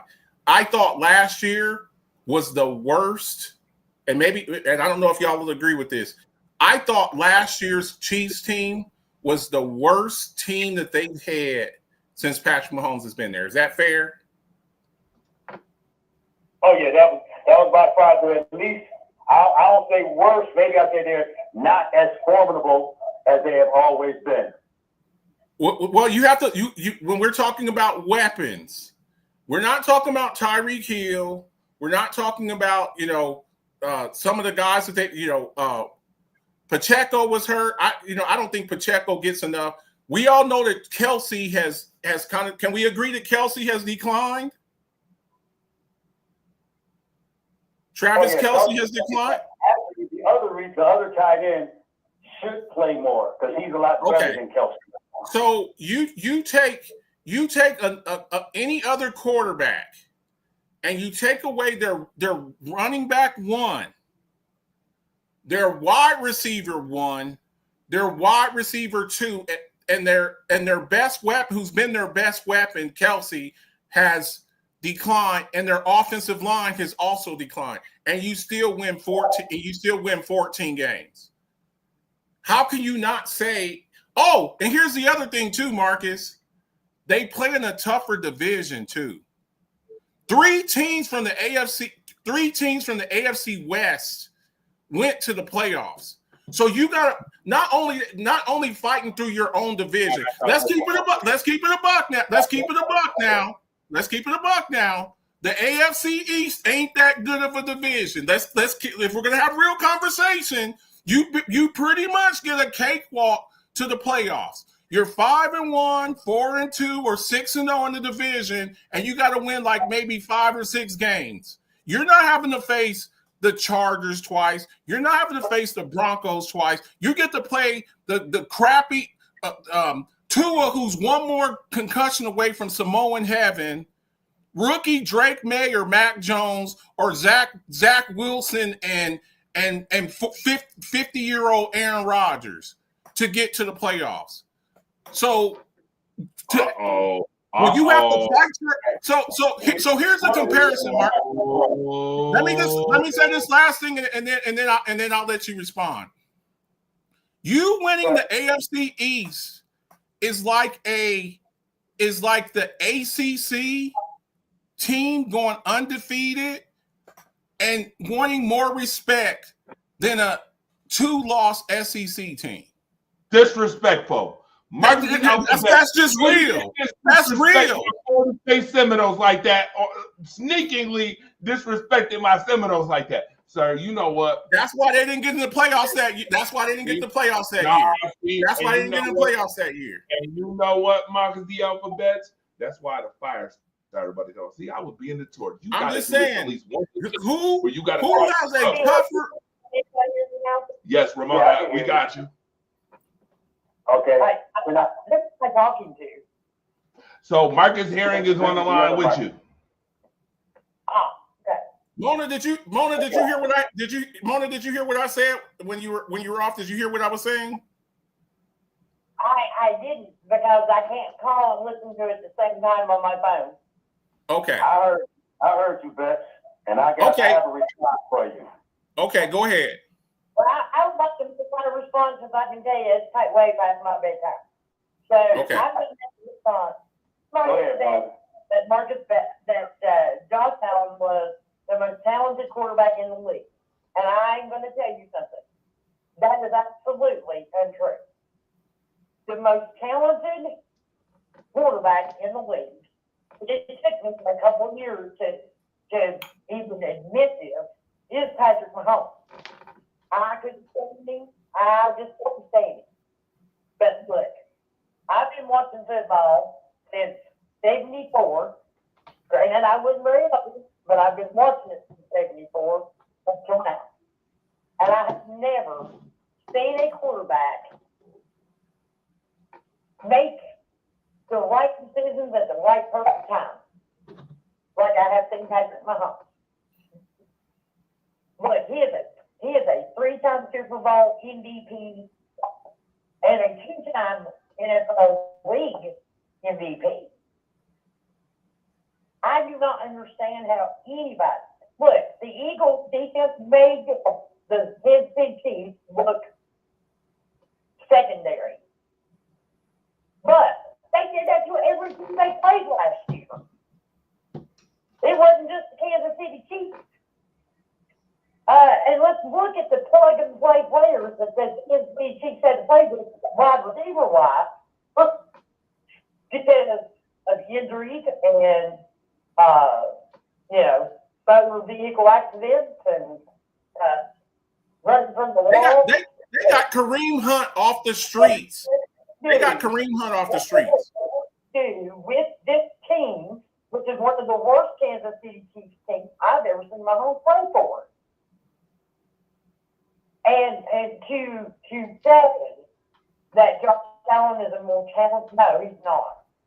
Josh Allen he has got some kind of a conflict.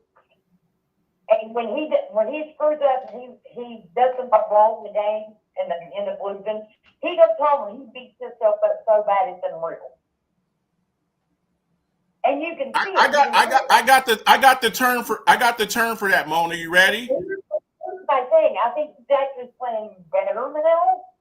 And I wonder if he's went and got him a psychiatrist or a psychologist to help him get over that little complex that he has. Mona, I got the clinical term for it. It's called inferiority complex. It's called inferiority complex. Talent, his accomplishments, his dominance, his playoff success, his accolades, the recognition, all over the league. If you hate Patrick Mahomes, it's because he's good. That's the biggest issue. Okay, I had my say. All right. I want to hear what Marcus. I want to hear what Marcus has to say. Marcus Herring, and then I'm gonna go after Marcus Herring. I'm gonna go after you. Okay, I'll be as brief as I can. Ramona, I respectfully disagree with most of what you said. And the reason I'm saying that is because we're talking about talent of the player, and I'm not talking about his accolades. As far as talent-wise, as far as the combination of throwing the football and running with the football, Patrick Mahomes is not in the class of running the ball with Josh Allen.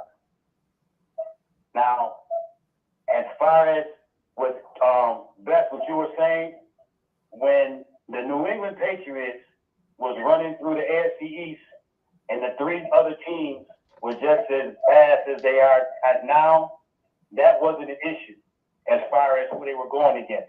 What the issue was, what their record was. The Bills, yes, they played the AFC East. The Bills are 13-4. So they ain't just beat up the AFC East. They beat up pretty much everybody else they played. And you bring up the Denver Broncos, they sent them home. They also played Kansas City, beat them. The Pittsburgh Steelers sent them home twice in the playoffs.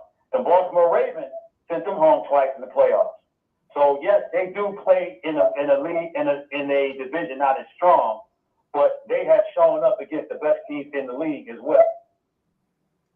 Okay. Hold on, Marcus is, go ahead and respond real quick, and then I'm You're saying we sent them home. You're also forgetting the times you were sent home to the Bengals. To the Bengals. And then you say haven't beat obviously in Kansas City. We've accepted that. The Bills have to get past Kansas City to get to the next level. Okay, and here's the other thing. What you're saying is that they only beat the team, the AFC East, and once they get outside the AFC East, like the Houston Texans, like the Pittsburgh Steelers, when they go up against the upper echelon teams, they fall short, and that's not true. Okay. Bills had beaten at the upper echelon team. Detroit was 15-1 or whatever, and they beat them in Detroit. Are you're taking that win when they had 15 people on IR? That you're gonna take that win?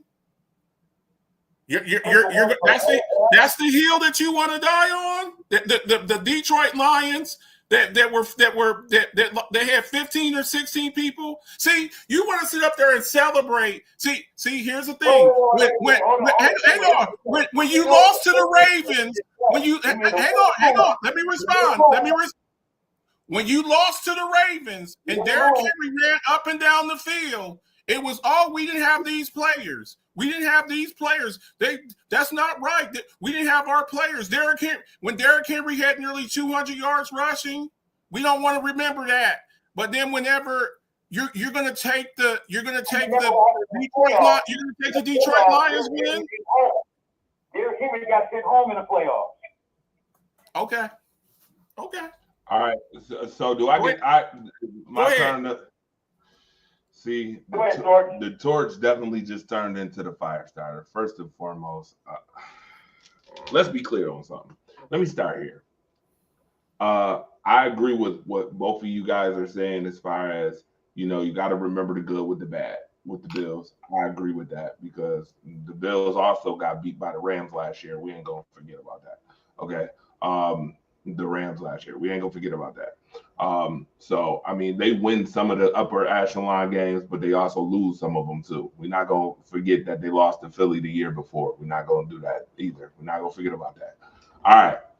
When it comes to the Kansas City Chiefs, Marcus the Alphabets, if you bring up one more time about the AFC East being weak, I'm going to have to totally remind you about what Patrick Mahomes' record is against his own division. Until last year, the AFC West was a wash too. Let's stop lying about it. You can any way you want to slice it, stop lying to the general public, sir. Okay. Before last year, before Sean Payton and before Jim Harbaugh came back to the Chargers was boo-boo cheeks, and we was about to crucify Justin Herbert for being such a lackadaisical quarterback with all this promise. The Denver Broncos, who you already know how we felt about Russell Wilson in Denver, so let's not do that either. Whoa. But didn't you lose to Russell Wilson? Didn't y'all lose to Russell Wilson? Y'all did lose to Russell Wilson. They did. Yes, they did. Hold on. I'm glad that you mentioned that. Hang on. The same Broncos team that the Miami Dolphins put 70 points on? That Broncos team? Okay, just check. Absolutely. Just check. Yeah, absolutely. Hold on. Yes, I was about to. Yeah, he's so slick. Because that same Broncos team got sent home in the playoffs. Don't forget that part too. Don't bring up part of the menu. He said, "Don't bring up part of the menu." But hold on, let me finish my thought. Okay. Y'all keep. I bet to swear he's slick every time. The same Miami Dolphins that got scored scored. Baltimore put up 60 on the next week, if I'm not mistaken. Ain't that the same Dolphins team scored 70 against the Broncos? You're just saying that you're saying no. And Buffalo put up another 50 on them, if I'm not mistaken. Okay, I'm just saying though, y'all are saying that the Broncos were trash. Y'all were saying that the Broncos were trash. Now y'all put down the Dolphins, but the Broncos ran the Dolphins ran them out of the building. Right. I just want to put up this point. Number one, let's be very mindful and very clear. Yes, Denver won, but let's remember on how Denver won. And again, no other coach makes that boneheaded, stupid ass mistake that Sean McDermott made with having 13. We're back on Sean McDermott. We're back. No. I'm going to stop you before you finish, George. There was a veteran player, should have came off the field. Okay. For the field goal block. Veteran player. All you got to do is get off the field. Right. It's over. But you got all these coaches that's standing there. If you knew that, you call timeout. I'm not understanding. No, I'm not giving you that one. Huh? I got 30-year-olds that know better than that. Okay, but wait a minute. Hold on, Marcus, let me ask him this question. He not slick neither. Marcus Herring ain't slick. It sounded real smooth. See, Marcus know he a connoisseur too. So if I notice that my teammate on the team is making a mistake, I'm not supposed to go behind them and correct that. My job is not to foresee, not to watch, and correct that. Your job is not to watch his teammate as far as getting him off the field. You got all the coaching, absolutely. If I know there's 13 men on the field, I'm calling timeout. And you know you're not on the field goal team, you get off the field. Okay, and if I'm the coach and I know he ain't on the, and I know he not on the team, he not on that team, and I see him still on the field, I'm not letting the play go. I'm calling timeout so that don't happen. Because I'm the coach, I'm supposed to oversee everything. That's just like a. You take in the field goal team as much as I have no idea. You taking that penalty? I know, because I coach offense, and I know what personnel is supposed to be on offense or not.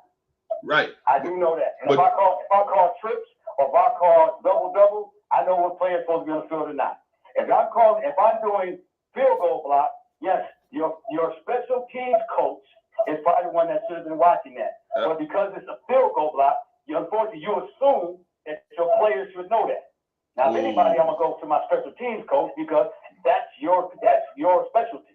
Right, but at the end of the game, some stuff is on players. Players got to be held accountable. Right, understandable that player got to be held accountable, but your special teams got to watch. And on top of that, we know in the last minutes of a football game that the coach is most pivotal when it comes to that he has to watch every move that's being made in the last couple of minutes. You don't make that boneheaded play. You just can't allow that boneheaded play to go on. That's just me. I'm just saying that if I'm a coach, I see that, I'm calling timeout. And then I'm correcting his ass on the sideline for making me call a timeout that almost cost the game if I didn't pay attention. I'm getting that. I'm getting at your head. That's my thing. But Marcus, getting back to you. I respect that. But getting back to you, Marcus, the alphabets real quick, sir. As far as this whole, AFC East is weak when we all know that the AFC West was weak as hell too, sir. That's one thing we're gonna have to be nice about. We get it. The Bills will win 6 games, but Patrick Mahomes been winning 6 games in his division regardless. Don't even matter because none of them's been close. In fact, I think Patrick Mahomes has 2 double-digit streaks in a row against. But you're diminishing the fact that he's been in the AFC Championship every year that he's been in the league. No, guess what? I'm not diminishing that. Hold on, watch this. You definitely ain't catching me diminishing that when he done sent Buffalo home 4 times in a row. You definitely ain't diminishing that. Let's try that backdoor sneaky. Yes, he think he's slick again. I know he think he's slick. He not. It's not slick. What it is I'm saying that, okay, so let me just go with y'all's premise that both of the divisions are weak. Okay. Both of the divisions are weak. Okay, they play in a weak division too. Here's the thing. They use that to their advantage, and you all lose at home to the Cincinnati Bengals. That's the difference. And I like that. And we get that totally, and I understand that. There's no debate when it comes to that. But Marcus, here's the other part that I got to get on you about. Sir, if you bring up Rashee Rice one more time as if Rashee Rice should have been playing any damn way, I'm going to take a drink my damn self, because you and I both know, regardless of whether he was injured or not, Rashee Rice shouldn't have been on the field anyway. I said that. Okay. I said that every morning. You mentioned Kansas City's offense again. Don't mention Rashee Rice. Just mention everybody. Okay. I'll be listening to you. Hold on. But watch this. Here's the other part. You said that they lost Pacheco, right? They lost Pacheco. You said that too, right? Yes. Okay. Yes. Let me run down the injuries that Buffalo had last year. You ready for this? I know the injuries. I'm talking about impact. You know 'em. I don't care that your Wait a minute, backup. impact. Whoa, you said impact players, right? Hold on. I'm glad that you said that. You said impact Okay. players, right? Remember, Yeah. we talked about doing we talked about being play callers with less, right? Remember you said that? Yeah. Okay. So let me ask you this question: was Keon Coleman injured last year? Keon Coleman, are we really boosting up a rookie wide receiver? No. Answer the question. It don't matter. A rookie. Listen, Keon Coleman's a nobody. Keon Coleman's a nobody. Keon Coleman's a nobody. You're making watch this, and you're making my point even more valid by saying that. So watch this. You're making my point even more valid by saying he's a nobody. Keon Coleman was injured last year. He's a nobody, right? So what would his reserve be? Hold on. Watch this. If that's the case, what would his reserve be? A nobody, right? Who was it? Okay, hold on. Dawson Knox. Hold on. Dawson Knox was injured last year. Okay. Was Dalton Dalton Kincaid Kincaid injured? Yes. Dalton Kincaid was injured? Okay. Yes. Did you forget? Okay. Kincaid, Knox, whatchamacallit, was injured. Who's the other wide receiver on the other side, Marcus Harris? Amari Cooper was injured last year. Are we really? Amari Cooper. The Amari Cooper that's sitting at home right now and nobody wants. That Amari Cooper? Hold on. The same Amari Cooper that your team was okay with having? For 5 years ago? Are we talking about players 5 years ago? Stephon Diggs. 5 years ago, Stephon Diggs was You know what's so funny about that? You know what's so funny about that comment? The year before, Amari Cooper was balling in Cleveland, sir. But you gonna sit here and say the Amari Cooper? Sir, you see how you think? Amari Cooper is a shell of himself. What did he do right before? Hold on. What did he do right before he went to the Bills? What did he do? What did he do right before he went to the Browns? And he's sitting at home right now. You know that answer the question. Was he balling? Was he balling? He was all right. Wait a minute. You want to talk about having somebody off the street? Joe Flacco came off the street and was quarterbacking for the Browns. That's what I'm saying. I'm talking Amari players. You're sitting over here saying Amari Cooper, who came over to the team, he was a mid-season trade. The first 3 weeks, he's sitting over there trying to learn the damn offense. So no, who cares about Amari Cooper? Is irrelevant. He's irrelevant. Hold on, time out. So he's irrelevant, but you brung Rasheed. Hold on, time out. He's irrelevant. But I've heard in every one of your arguments you use Rasheed Rice, but he's irrelevant. Come on, Marcus, you can't play this both ways now. Rasheed Rice was leading the league in receiving yards before he got hurt. Do you know that? And receiving touchdowns. Did you know that? Yeah. And okay. You don't think that 7 touchdowns? You don't think the 7? Hold on, watch this. And here's my question to that. It's not. Hold on, Melissa. You might get another impression. You might get another one straight from the alphabet's library. It's not how you start the season. It's how you end it. Well, he got hurt. He got hurt. Led the league in any category. Probably not. Yes. Probably not. He would have had impact in games. Who's a better player, Rasheed Rice or Keon Coleman? Rasheed Rice obviously is the. Okay, I'm just saying he's a second-year player. He's a second-year player. And guess what? Xavier Worthy and Keon Coleman, they were both rookies last year. Who had a better year? Oh, well, again. Xavier Worthy played more games than Keon Coleman. Yes, he did. He played more games. You know that. He played. He's 160 pounds. He's 160-pound gadget receiver. He's not 6'2" and 200. Exactly. That's what I'm saying. He's a gadget guy. He does not line up on the field. You say he played more games. Yes, he also played way less snaps because he's not on the field on every play because he's 160 pounds. Y'all be making like just this crazy. No, Josh Allen did this. You don't right, think, I know he ain't going there with us.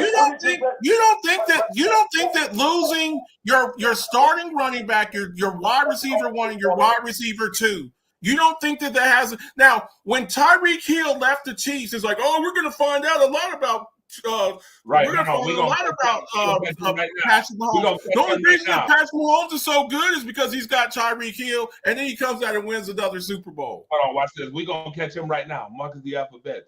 You did all that hoopla, hooping and hollering and drinking all that Crown Peach that you drinking. But who was the number 1 play caller that you had on your list? Andy Reid. Oh, but guess okay. what? But guess what? Yeah, that's right. But guess what? You can be a really good play caller. It don't matter if you don't have no players, though. It don't matter. You can be the best. You can be the best play caller in the world, and all your players are damn hurt or unavailable, and all of that stuff don't mean nothing. The bottom line is the Chiefs. Here's the bottom line. Wait a minute. I just told you all the Buffalo Bills that got hurt, and then you said they was trash anyway. Right. So now you got even more trash players replacing these trash players. Right. Yet the Bills still have 30 points a game. Come on, Marcus. Yeah, come on, Marcus. Yeah, give it up. Give it up. Here's a beautiful thing. Here's a beautiful thing about it. Here's a beautiful thing about it. You're jumping up and down about 30 points a game. We'll see this year. Week one against the. That's where we want him at. That's where we want him at. We want him to resort. Can't wait, man. I love chopping it up. I love chopping it up with y'all, man. I love chopping it up. We're glad that he waved the white flag and settled right there. Yeah, he thought he was. I ain't waving nothing. I ain't waving nothing. We're gonna see week one. We're gonna see week one. Baltimore Ravens. Is it in Baltimore? It's in Buffalo, or it's in Buffalo or Baltimore? Go ahead, Marcus. Say that again one more time. So they you know better than that. You know doggone well week 1 ain't gonna make or break your season. It can help. No, it's not. It's not. It's the last game of the season, not the first. You're right. We're hold on. Do I got to do the impression again? It's not how you start. It's not how you start on. It's how you finish. It's how you finish. Marcus, you ain't slick, but see.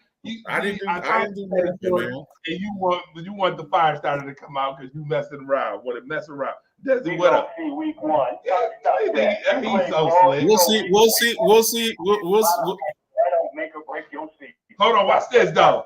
I'm glad that you brought that up, Marcus the Alphabet, because it's gonna bring me to my last thing before we go, because we got a few minutes left in the show. I tell you, Monday Night Madness is always fun. By the way, I have to make this announcement. I have to make the announcement because I think it's a good time to make it while we're talking football. So Marcus the Alphabet and myself, we have been privy to a certain conversation with a certain someone. I will be sending this show to a certain someone after the show today. Marcus, you know who that certain someone is, right? Who's that? You know who that Cynthia Freeland. Okay. Cynthia Freeland? Okay. Yeah. You did tell me about that. Yes. Can't wait. So Cynthia Freeland. Marcus, you know who Cynthia Freeland is. Marcus Herring. What's that, sir? Marcus Herring, you know who Cynthia Freeland is, right? I am not. I do not. Oh. I hear Cynthia. What's the last name? Freeland. No, I'm not. I'm not aware. Who is that? The NFL Network specialist who does stats. She's a genius when it comes to stats and things of that nature. Oh, okay. That's she knows some things. I'm not here. So Marcus has been privy to the conversations we've had. She's been sending some real good information. Marcus, you read all the information she sent. That was crazy. The way she broke that, yeah. I done probably read most everything. I just didn't know who she was, but I feel like she broke the stats pretty good. Yeah, she's phenomenal at what she does, man. NFL Network. Shout out to Cynthia Freeland. We're gonna give her props on the show, and I cannot wait. Yeah, shout out, Cynthia. I gotta get with you. I definitely. I cannot wait. I'm sending this show to her after the show, so she can critique it and so she can hear what's going on. And I'm gonna let you know right now that it's been good conversation. So we'll see what happens with see with what that. happens. You never know. Yeah, we'll see what happens. You never know what can happen, man. It's all about. It's people don't understand the power of networking, man. When you with this person knows this person, knows this person, knows this person, man. It's just and going out there and meeting new people and showing your skills and stuff, man. So we'll see what happens. Whatever happens. Marcus, you going to Marcus? It's a great time because we got all football season. We got all. And we got the meet and greet in Pittsburgh next year. Oh, Are you going? And we got the meet and greet. I'm gonna make it into Pittsburgh next year for the draft. I'm pretty sure I'll be able to make that. I gotta go. I gotta be in Vegas because the Bills are gonna be playing in Vegas next year, and I have some people I'm gonna meet up with through MGM sometime in April, and I'll probably be there for about a week. But I'll try to make sure it's not that same weekend of the draft, even though it might coincide with it. But if not, I'll be in Pittsburgh. That's what's up, man. It's gonna be. I'm trying to get as many people there as we can. It's gonna be fun, man. And that's my birthday weekend too, man. So we'll see what happens. Okay, that'll work. Since y'all talked about week one, real I'll see how long you're there, and I can just come from Vegas and come back to Pittsburgh.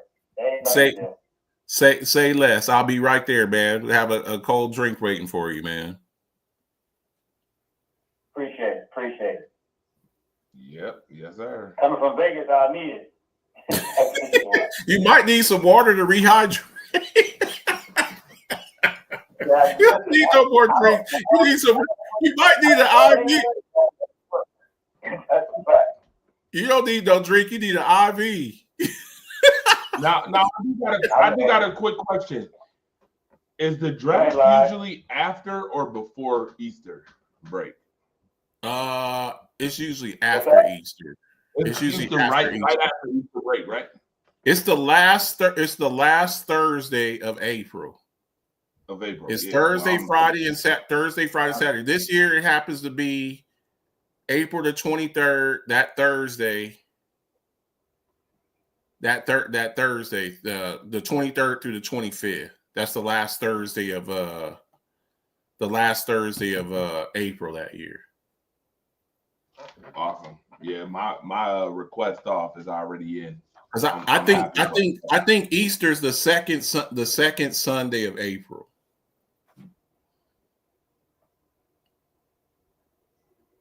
Okay, yeah, so I'm good. Like I said, depending on when I got to meet up with them, I'm good. I'm retired, so I ain't got no job, so I'm good. Let me respond to this one comment.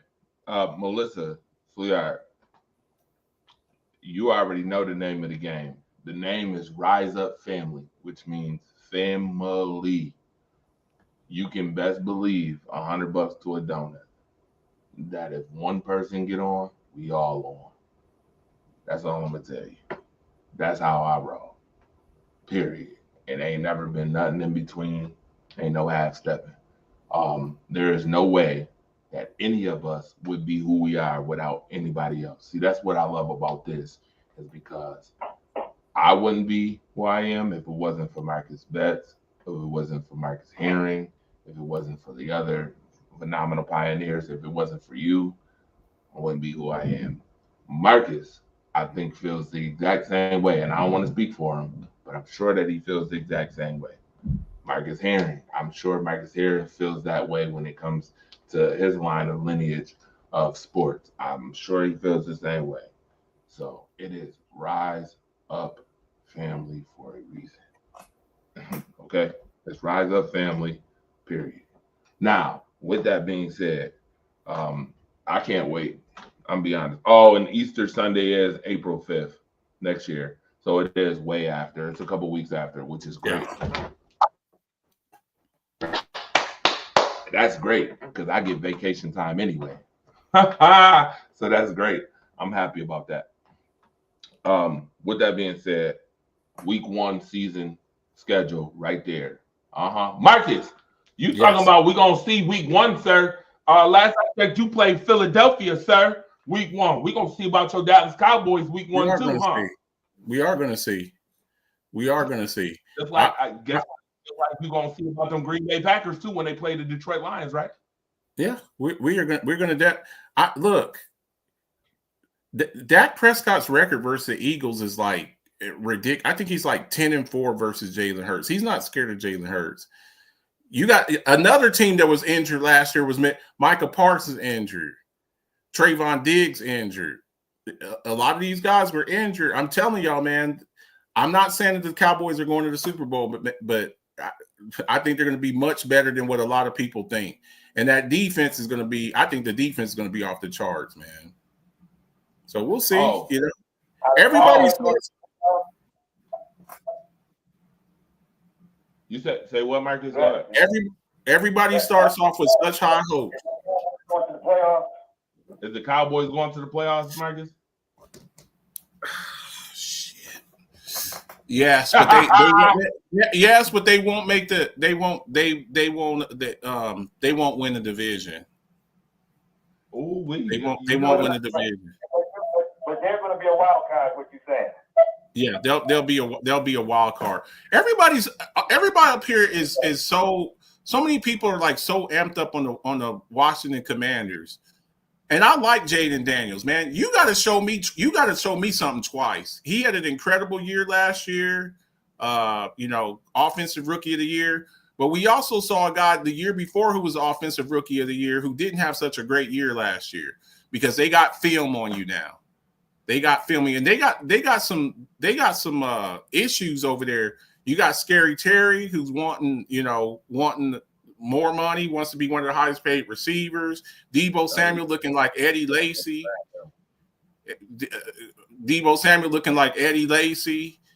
And their defense don't scare nobody. So we'll see. Like the Washington Commanders, I'm just like the Washington Commanders. It was a wonderful story last year, but the thing about it is every year you got to come out. And here's the thing about the NFC East. We talk about divisions. The NFC has not had a repeat champion since 2004. Oh, well, they're going to have a repeat this year. We'll see. Here's the thing with the Eagles, too.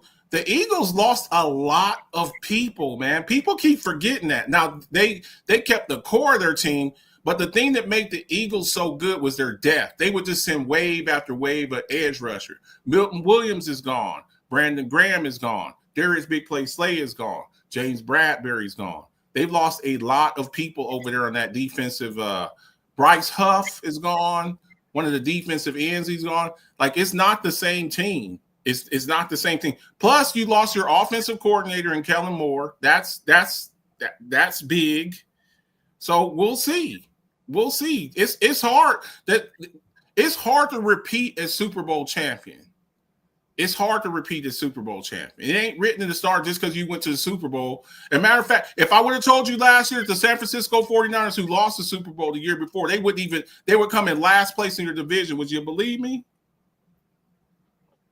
The 49ers? Mm-mm. You see what I'm saying? So it's every year. That's why you play the game. That's why you play the game. You can come out with all these speculation and stuff, but the bottom line is, man, you play to win the game. Hello? You play to win the game. Oh, by the way, let me not ever forget this too. I forgot to no, I didn't forget, but I'm going to right now say it. I damn sure wouldn't be the person I am if it wasn't for Ramon Adai. Let me put that out there now. All the graphics, all the stuff that you see, that's Ramon. Okay. I ain't gonna forget that. All right. That's Ramona. Okay. So it's a family thing around here. And for people who don't know that already, you do now. But I'm sure all of us know that. That's been around long enough. Marcus Herring, by the way, you said you in Vegas in April? Yes. Interesting. Very interesting. I'll be in April. Actually, I'm taking the family. I'm gonna mix some business with family stuff in Vegas. There you go. Interesting. So real quick, that's funny. Talking about family stuff. I actually just bought a trip. Right in my hand. Bam. Right in my hand. I can go anywhere in the next year. I bought this trip. And one of the places is Vegas too. One of the places is New Orleans too. On here. All I know is somebody's sporting event is going to get seen this year. Okay. Now, with that being said, don't let no one silly drama come between the family. Absolutely not. Absolutely not. Shit. We argue like family too. Family. All right. Marcus the Alphabet, sir. It's been real, my guy. Mr. Dallas Cowboys. Oh, you know what? That's what I wanted to say about your Dallas Cowboys. You said they doing what again? Say that again. I want you to repeat that. The Dallas Cowboys is making the what? Wild card. They getting bounced in the first round again? Maybe. Yo, brother, I got an emergency I got to take care of. I'll talk with y'all soon. Thanks, Marcus, for calling. Appreciate it. Man. Appreciate you. Have a good one. Yep. So next week, I plan on dissecting this week 1 schedule. The way too early predictions next week on Monday Night Madness. You ain't slick, Marcus. We're gonna dissect this. We're gonna get right into this. All right. Now, with that being said, it's been a whole lot of fun. Always Ramona love you. Come to Colorado when Denver plays. It's gonna be interesting. It'll be interesting. Somebody gonna get visited on their doorstep. I'm coming to somebody's doorstep. For sure. Very soon. Happy birthday to Devon Stanfield, man, before the day is over, man. Happy birthday to him, man. I talked to him earlier. Yeah, the professional. Shout out to the professional. Happy birthday to the professional, man. For sure. Always rolls back home. Always comes back home, man. You never forget where you come from. You always come back home. All right, Marcus. This has been fun, sir. For sure. I didn't had about 3 drinks, man. I can't feel the right side of my face, but it's all good. I can't. Wow. I can't feel my face because I'm with you. By the way, shout out to Ramona Diehard for the custom glasses. It's my first time using. I don't know if you can see my name on that. She sent me that for Christmas. I still got to send her TJ Watt. I still owe her TJ Watt jersey, man, that she won. Oh yeah. Now, with that being said, too, next week, we're gonna talk some WNBA on Thursday. By the way, shout out to Chocolate Girl. We'll talk WNBA. A lot of stuff going on in the WNBA. I'm gonna say that for Thursday show. And welcome to WNBA Street on Saturday. Doing the thing. I done wrote a whole theme verse for the WNBA. And I'm keeping this joint under wraps because I might just send this joint to the WNBA. When I put a beat on this joint, I might just go send it. Ooh. That I definitely can put it down when it comes to lyrics. Put it down when it comes to making songs and lyrics. And this one right here, this verse is hot. Hot. I'm telling you right now, hot. Lava. All right. With that being said, I see y'all again. Marcus the Alphabets.